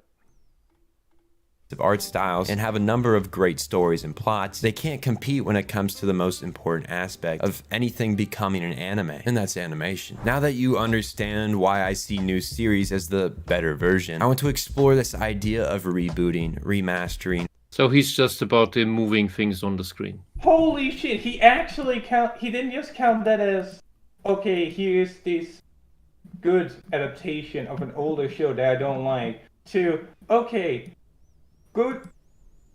Oh my god, he didn't even argue against himself. He just argued that that's why he's right. Motherfuck. Yeah, so he's just a disingenuous cockwaffle. Mm-hmm. Holy shit. All I have right. trouble following because it makes no sense. Well, his criteria is it looks better. And you're like, okay. This is why new stuff is better than old stuff. Okay, so Last Jedi, so much better than Force. I was about to say Force Awakens, A New Hope, so much better because it's so shiny. Holy shit, guys! Did you see those explosions, motherfucker? Add more bloom. Just add more bloom. If he's a connoisseur of anime, he would know what an old anime looks like when it's been touched up. They look, they look so good. If you guys have not seen take any of the original animes, but the one I always think of is Get a Robo. Get a Robo, when it has the hazy touch-up, there's a video example of it where it's AI upscaled. It looks beautiful. The colors, the movements, so fucking good. And it's exactly what the new animation looks like, done with modern technology. All you need is to touch these shows up, and they still look great. Animation can improve over time, and techniques can change over time, as long as we don't get into how many of these animation techniques have been lost to time, because somebody fucking wrote them down, but that's besides the point. But the writing, timing, the voice acting, all that stuff is timeless. Absolutely timeless. As I repeatedly mentioned with the Odyssey. The Odyssey is a timeless classic. We can always go back to it, because the writing holding it up. Okay, so maybe he's going to shift into another anime and talk about that? We don't know yet. I think he's just or gonna remaking more anime. Take for instance the 1993 adaptation of JoJo. While not a bad one by any means, the 2015 version improves on what this one had, making an even more enjoyable experience, launching JoJo to one of the most well-known shonen series. Look at Full Metal Alchemist and its remake counterpart, Fruits Basket's 01 version versus the 2019, Hunter x Hunter 98 versus 2011, Berserk 97 to the 20. Actually, we don't talk about that one. All the anime I just mentioned have received. Oh, but that one uses modern techniques, you little... Oh, I hate you so fucking much. The 3D... Oh, we don't talk about... Well, then that doesn't make any sense then.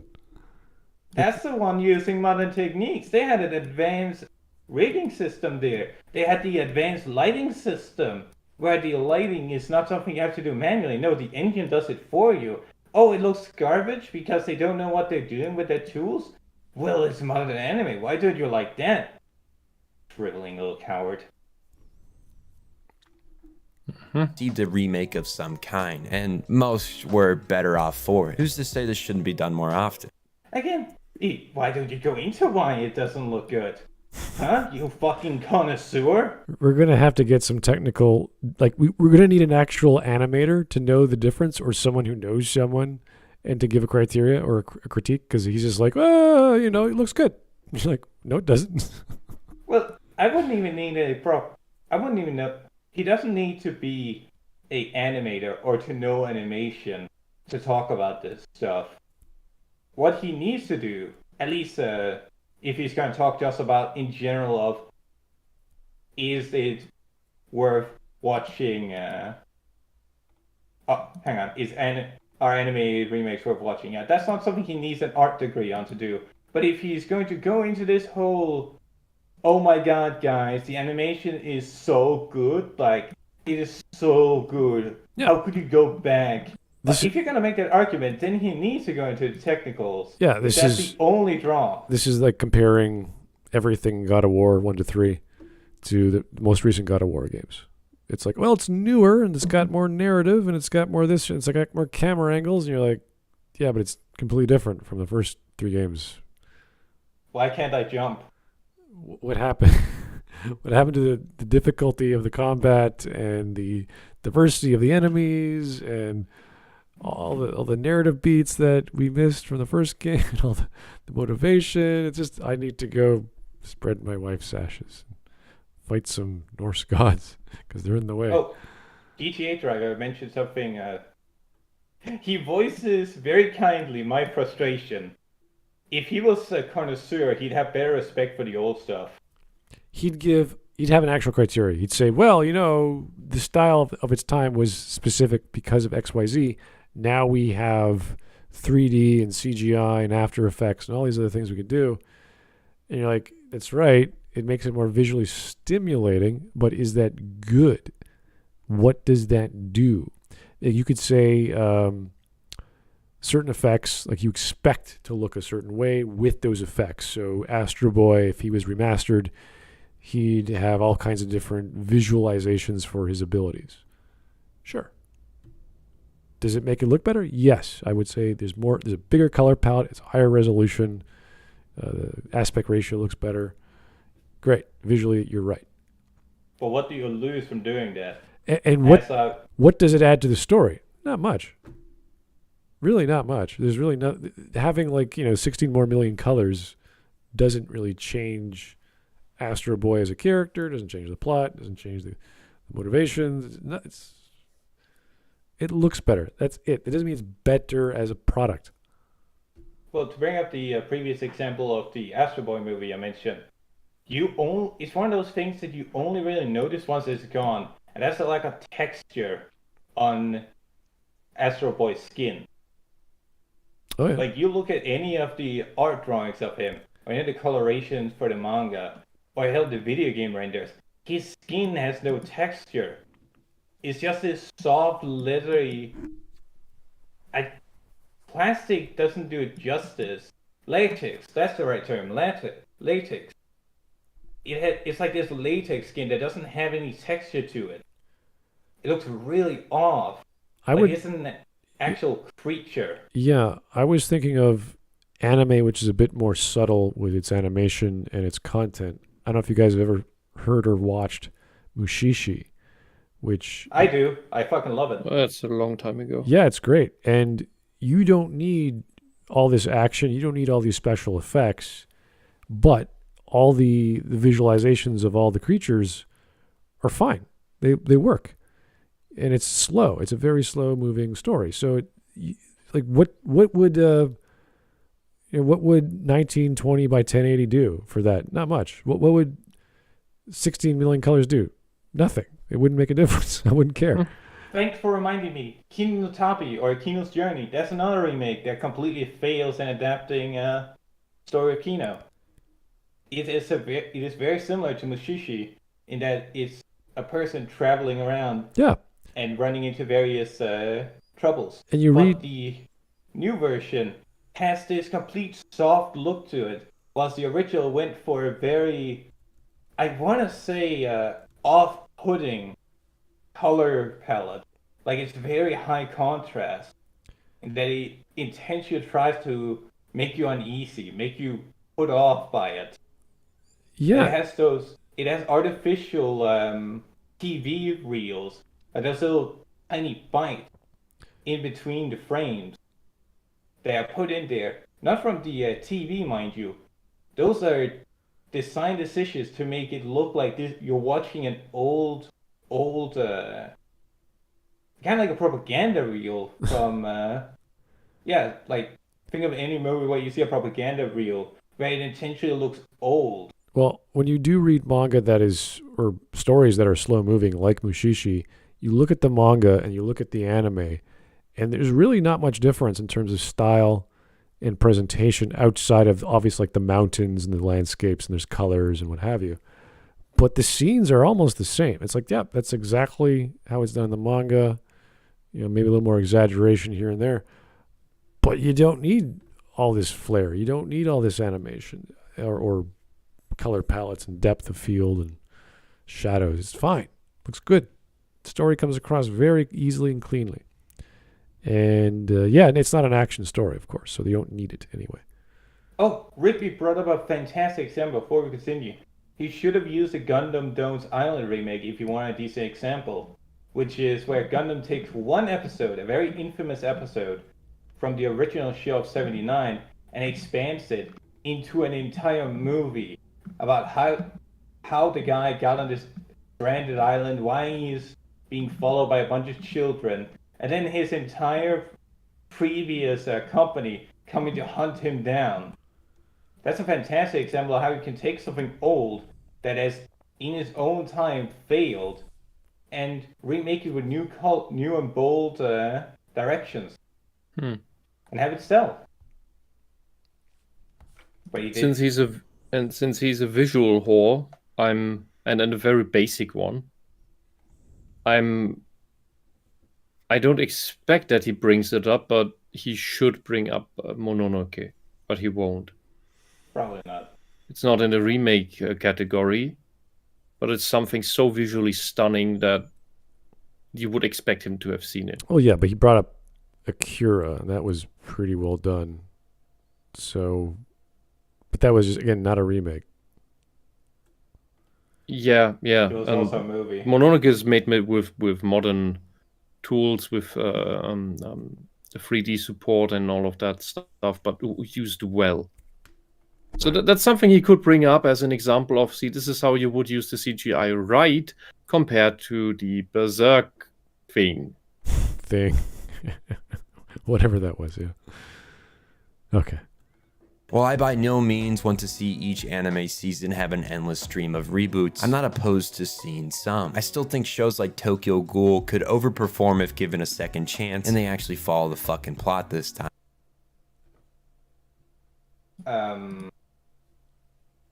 Okay. So you want them to do another try, which is not what... Again, this is the problem with just saying remake, because he's throwing Fullmetal Alchemist Brotherhood and, by extension, Hellsing Ultimate, into the same category as literally redoing a show. Like, those shows were, as Whisp has mentioned several times, those shows were shows that were based on material that wasn't done yet.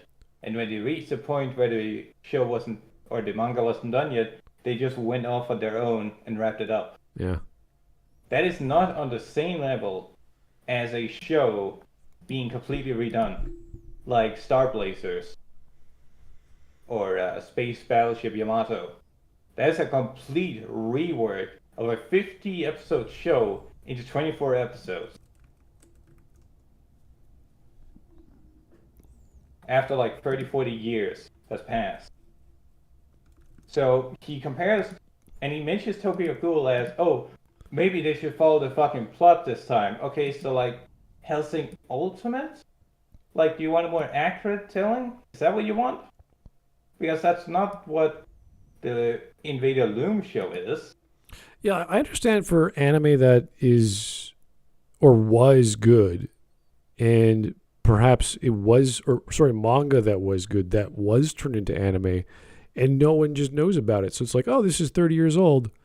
Let's redo Cutie Honey. Let's redo Pat Labor. Let's do Outlaw Star because people like them. But we have technology to, because those stories pretty much followed the mangas pretty well to a degree. And they were for young kids or young men or whatever. So they will be popular. And you could sell that to Netflix, you could sell that to whatever streaming service, they'll make it for you. That's fine. So that can happen, that can work. But all you're doing is just following the manga as the original anime did. So sure, it's a remaster in certain regards, but you will be paying the money for redoing the entire episodes. Also, as Tyler and Tyler says he's not wrong about Tokyo Ghoul, and Drunken says Tokyo Ghoul and Square Root A were pretty terrible though, and yeah, I disrespect this story for sure. I don't disagree with that. Tokyo Ghoul is fucking awful. However, this is the guy that's gone out of his way to say that new anime equals better, and now he's arguing that they should redo it because Tokyo Ghoul is awful. But by then, what metric is he using to say that it's awful? If he still says that, oh yeah, Tokyo Ghoul new, therefore yeah, you would have it is better than Dragon Ball. Yeah, you'd have to compare it to like Brotherhood, and Brotherhood filled in some of the gaps that, or did not fill in some of the gaps that the original tried to do. So, yeah, great. I would love to see a better version, storytelling wise, of anything. Not of Evangelion, because that's been done already and it didn't work. So you can't fix. It's called, yeah. Hey, Smut. It already exists, and it came out in like 2008. It's called Raxaphon. Yes, Razaphon is great. I do like Razaphon. Yeah. Yeah, there you go. That's your remake. Watch Razaphon. Don't watch it. Every time you say, "Hey, let's go watch Evangelion," you're like, "No." Watch this other mecha anime. It's much better. Oh, footy goody. Well, that's the go-to for me. But if you want like a full-fledged like 24 episode or 26 episode anime, Razaphon is trippy without being stupid. Also, it's also super cryptic, where you don't know what the fuck's going on for a long time. For a few episodes, yeah, it's like, what was that about? And then it comes back. But it has an ending. Yes, it does. Thank God. Drunken says Tokyo Ghoul had its chance. Oh, Man of Steel. Oh, you ruined me. You never get rid of the undead. All right. A remaster of Fist of the North Star, Yu Yu Hakusho, or Berserk could definitely top Is the that all you popularity know? ranks. And maybe, just maybe, a remaster of Naruto that's under 180 No. episodes and has no... No, go away. No Naruto. Absolutely no not. Naruto. Naruto Nai. They are already doing that.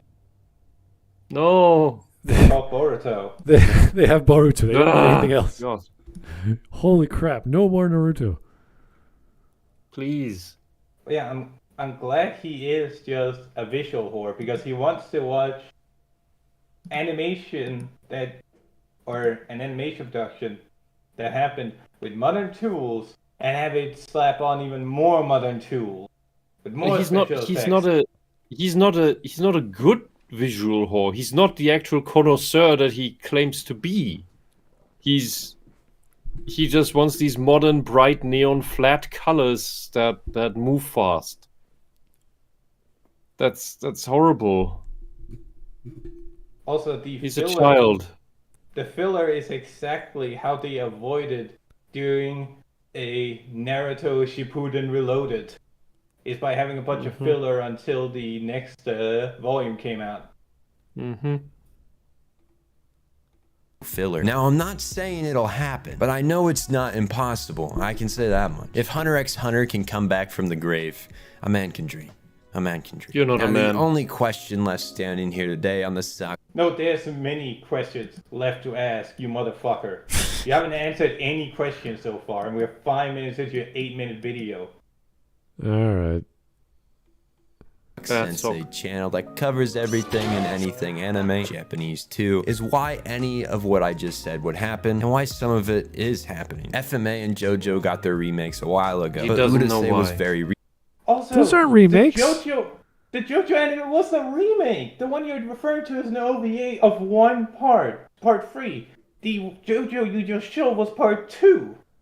They take each chapter and just keep going. It takes decades to put them onto the screen. We have the manga from like 15 years ago. And Brotherhood was not just a recolor of the previous anime. That was the actual full story of the manga as it was intended to be, which is why it crammed down the prologue so much, because that was up until that point told in the first anime series of Full Metal Alchemist, and they didn't want to bother doing that all over again. So they just referenced it more or less. And I imagine the fans, similar to the Fate Stay Night guys who like the series, said we want more, but they're like, okay. Yeah, there are people who would have liked that in verbose and also get all that stuff. But right. But yeah, budget, works. It works. Didn't have enough money. Publishers still want to do it. It's like, okay, well, let's just do the first story again, but with better budget. You're like, yeah, let's do it. That's all. I'm fine with the way they did it. Yeah.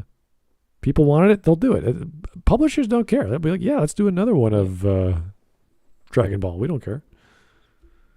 If you said you'd remake the Slayers anime, we could talk about that because that had gross quality. the first series, that was dismal.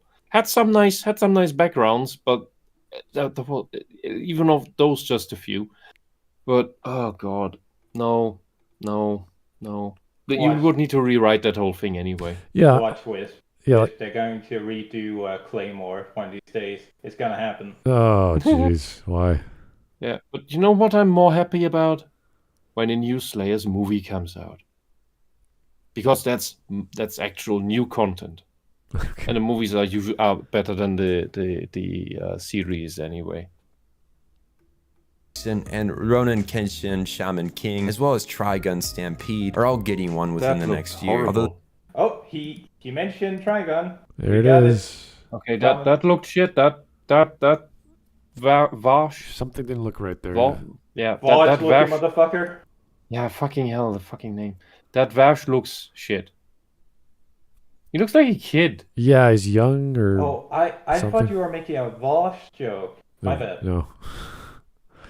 No. One vowel. VA. No. Yeah. But yeah, chat, we got it. We got the Trigon mention. Yeah, I'll check out a trailer. I don't know. I'll see something about it. Okay. The Trigon one doesn't look too promising. Too much CGI. So. Oh, at least he admits to it. At least he admits to it. That's fine. Yeah. I'll rather. This is the same issue I had with his disregarding of the Berserk one. It's like, okay, so it's just when it's CGI? So if I pulled up Land of the Lustrous, you'd be like, "Ew, that looks disgusting. Get away from me. I'm a connoisseur of anime. I don't like CGI."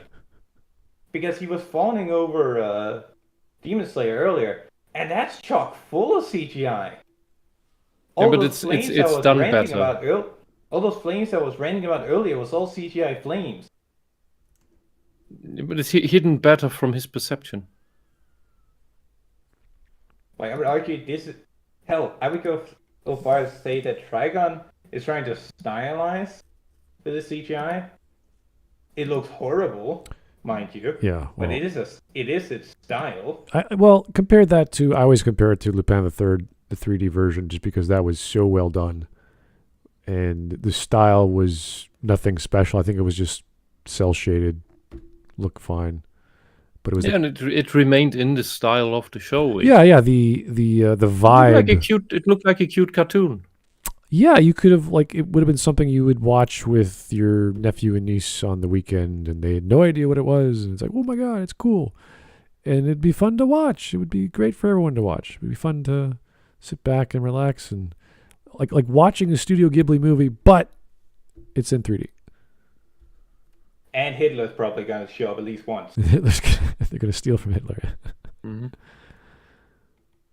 Why are we once again seeing an uptick in this anime trend? And why do I think this will become more and more common? It's simple. Money. Dough. The bread, if you will. These sheets of fucking paper make the world go round and emotionless execs happy. If a project has the ability to make lots of green, they'll fund it. Simple as that. Most of the series I've mentioned did well before. Why wouldn't a remake do well again? Put some new polish on them, maybe make sure to correctly follow the story this time and not go off track for 30 episodes at a time, and they'll...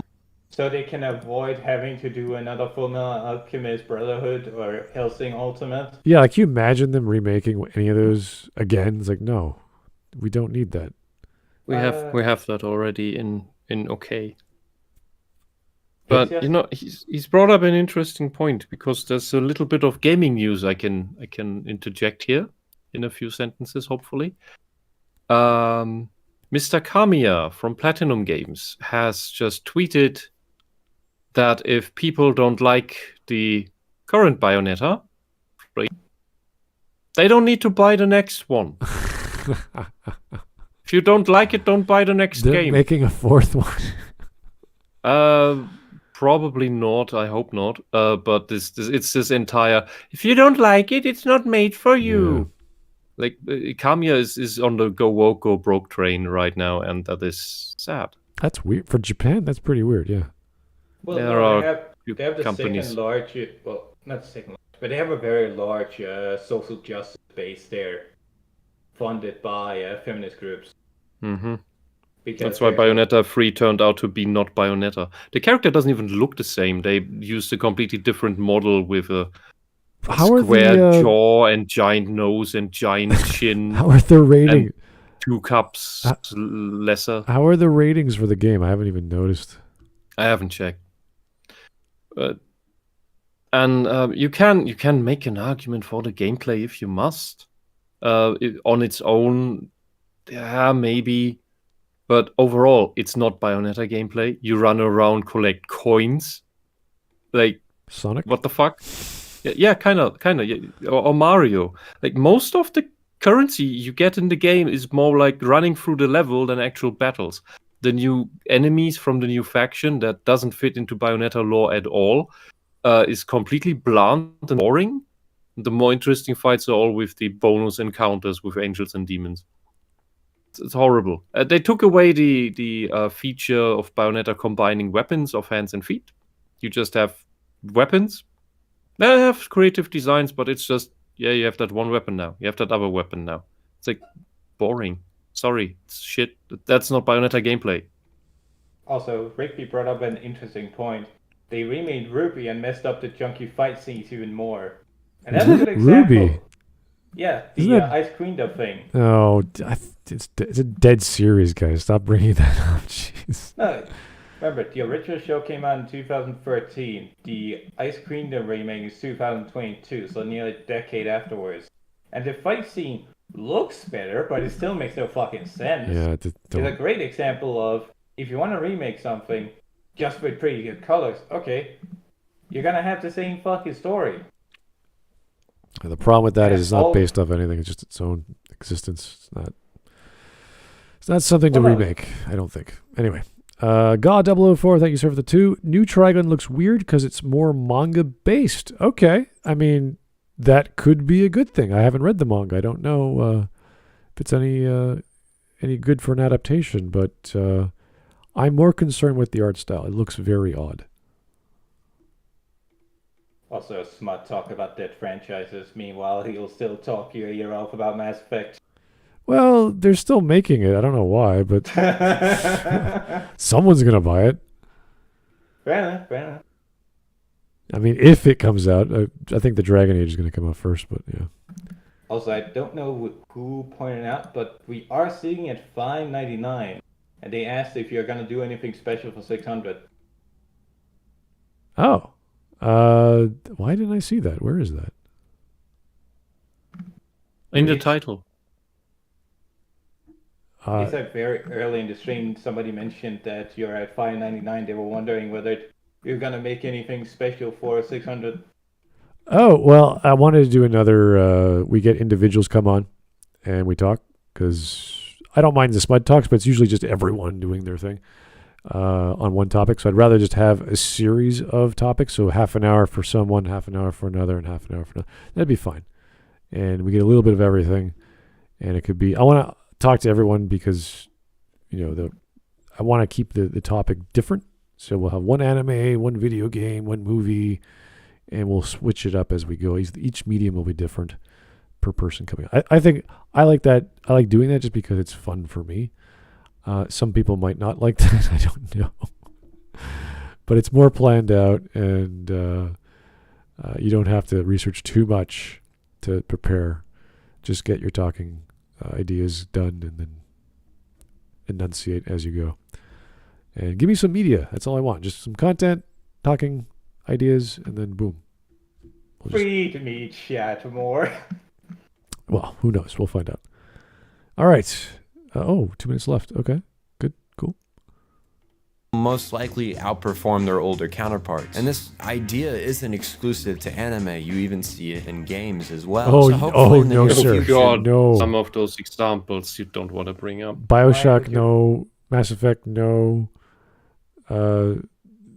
I don't know the others, but Of course you bring up the Mass Effect one that removed ass shots because we can't have sexuality in our media now, can we? yeah, everyone loves the second game because stuff happens, I guess, but that's fine. I mean, third game's like, It's oh like- god. Listen, the first one is a space opera, the second one is a slice of life show, and you just gotta deal with it, Smut. It's a daddy simulator. It's like I hate my daddy. I am the daddy. Oh, my mommy's the daddy. Oh, that's great. Okay, let's kill your daddies. Okay, we're good. Let's kill all your daddies, the game. That's all it is. Anyway. The anime you so desperately want to see remade, or the anime you want finished, or rebooted, or whatever the hell you want, will find its way into the light. No. And we can all dance. No more Nisekoi. No. It's fine the way it is. Also, I understand that this guy is a newbie to anime, but is he also a newbie to this whole thing called life or the industry? Yes. He's literally portrayed. It's like remember my previous comment about Kira Tabi looking like a propaganda wheel with how intentionally old it looks? This feels like an intentionally skewed view on the industry, where right now he's putting on the image of, oh yeah, we can all dance around like little flowers holding hands because the industry is gonna give us everything we want. That's not how the industry works. Yeah, wait for the South Korean anime and the Chinese anime to become popular. That will change what shonen's going to be like in the next 5-10 years, or the next 2-3 years. So, Well, if there's still a China. well, the art style is going to be slightly different. I remember seeing some Korean stuff on the fall schedule, and I was like, oh wow, that's great. I didn't watch it because I didn't have time, but it's getting there. People are watching stuff from other countries, and the style is just slightly different. It's almost like 90%. You can tell there's some different techniques, but it's pretty. I'll close. agree with Space Junk. We'll just make Isekai for the rest of the decade. You're Until not the wrong. next big thing shows out. Again, 8 more years. That's my problem. That's my fucking problem, is that they don't care about what people actually want. There's a sizable chunk that wants isekai, but the general, as in the vast general people, just want good shit. They just want a good narrative.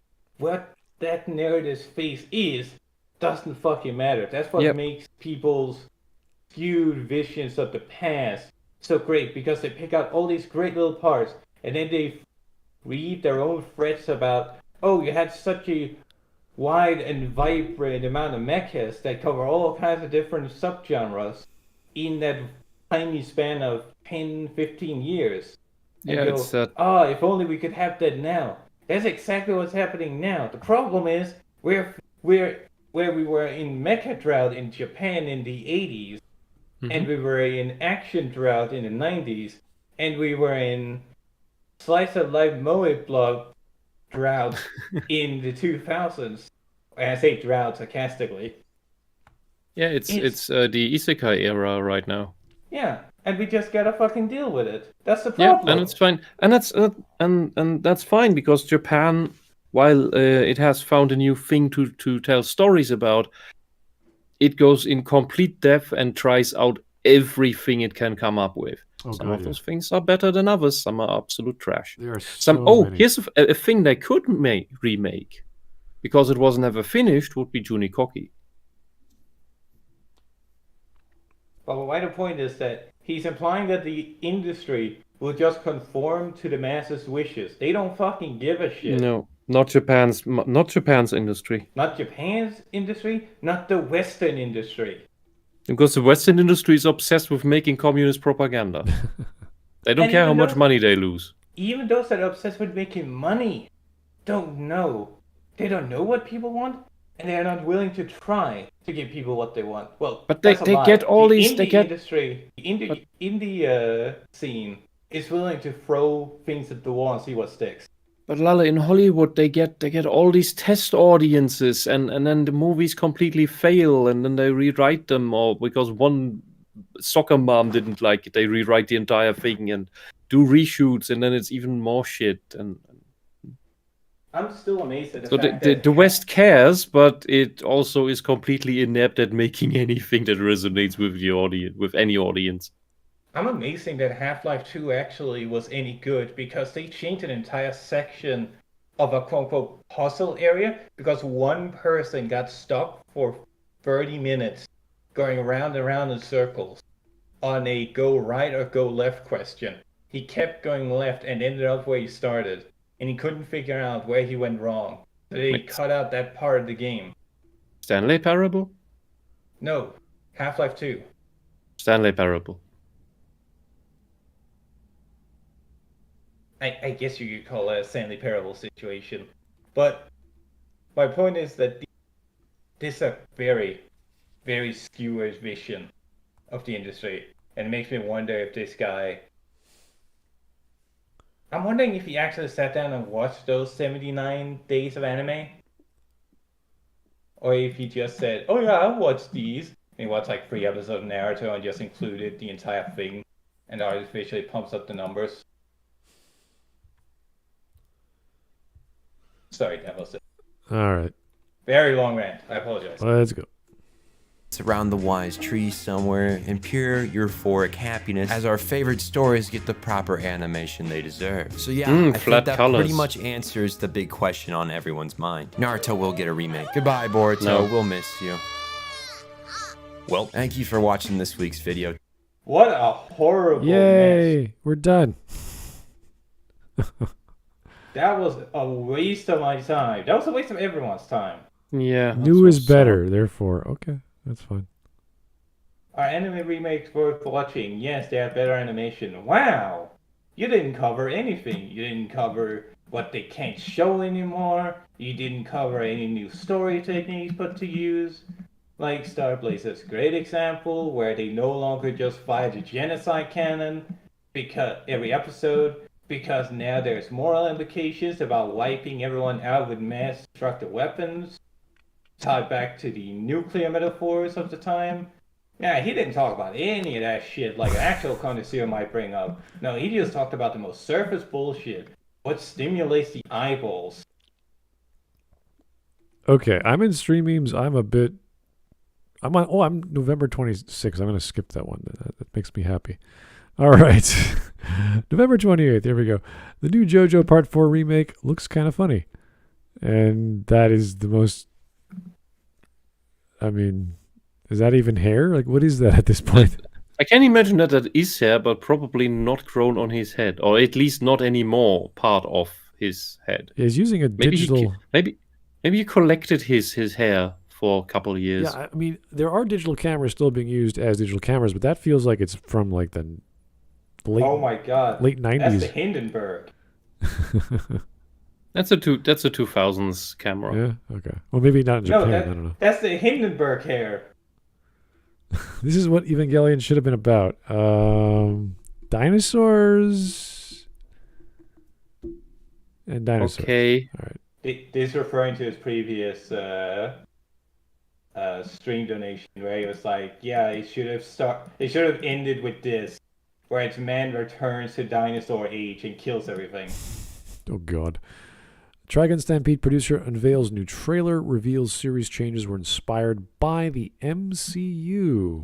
Oh, it's dead. Why? It's dead. It's not even born yet, and it's already dead. Why would you even? How? Okay, guys. Why'd you give him these giant glasses? Can you imagine an anime Japanese guy, manga creator going, you know what, guys? I really like Iron Man. I'm going to do my own version of that, but I'll let me borrow no. Trigun here. It's so sad. It's dead. It's already dead. Civil War, the Smud universe. What? What the hell is this? It didn't even get to breathe. It's a reference to you shit talking No Country for Old Men. Oh, okay, fair enough. What is this? It looks familiar. That's the ship from Captain Future. You should watch Captain Future. It's great. Okay. And he doesn't know it. It's been a while. Okay, same anime. That's the characters. Sometimes the anime art is the only way because it's an adaptation from the manga art, like with Monev from Trigun. My name is Monev the Gale. Is that the guy? Is that the sniper? No. I can't remember which one that was. The sniper's just a scrawny guy. He's the guy with a hat, yeah. And a really big gun. What? Oh, I get it. It's my comment about making this virgin watch Violence Jack. That's where the frame is from. And Violence Jack just whacking him with 3 episodes of hardcore porn. Yeah, that looks like a pretty good. You know, the gun in the Trigun cover art does not look like the Trigun gun or the gun in the Trigun anime. But the Nerf gun does. I like the old Vash better. This is... Oh, wow. It's Isaac from Space Game. What the hell is Space Game? Dead Space. Dead Space. Dead Space. Because the remake's coming out. What he says, I need to drag you through Violence Jack. They're doing a remake of... Why would they do that? Oh, they're making it for a modern audience, Smud. Is it just a remaster or a remake? Is that even possible? It's a remake. Oh my god. Why? It's a remake for a modern audience. All right. Well, of Dead Space or Violence I Jack? got to go back to making video. Dead Space. I was making one today, and I was almost done, and then I had to rush to do this podcast. So. Because modern audiences can't be threatened with horror.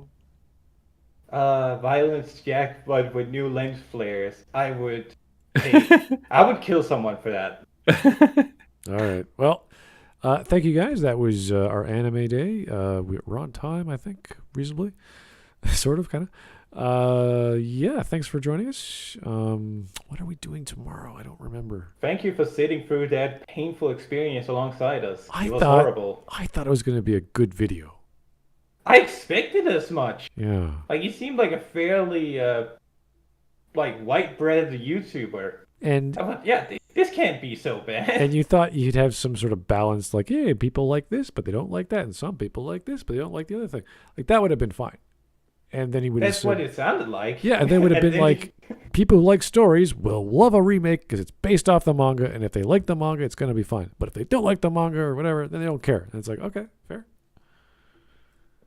But we didn't get that. We got He pulled the Uno reverse card on us. It looks good, therefore it's better. Like, ooh, I don't know. Oof. I like how he dodged the. At least he mentioned the dodge of the Berserk anime. It's like, yeah, okay, dude. You're not completely ignorant. It's fine. Anyway. Yeah, he's just as honest. Yeah. Well, he's limited. He only made an 8-minute video. It's reasonable, I guess. That was a self-imposed limitation. This is true, but he was very quick in his editing, so he wanted to make a fast video. Anyway, thank you guys. We'll talk to you later. Keep the sessions coming, and have a great evening. Bye-bye. Good night. Da, da, da, da.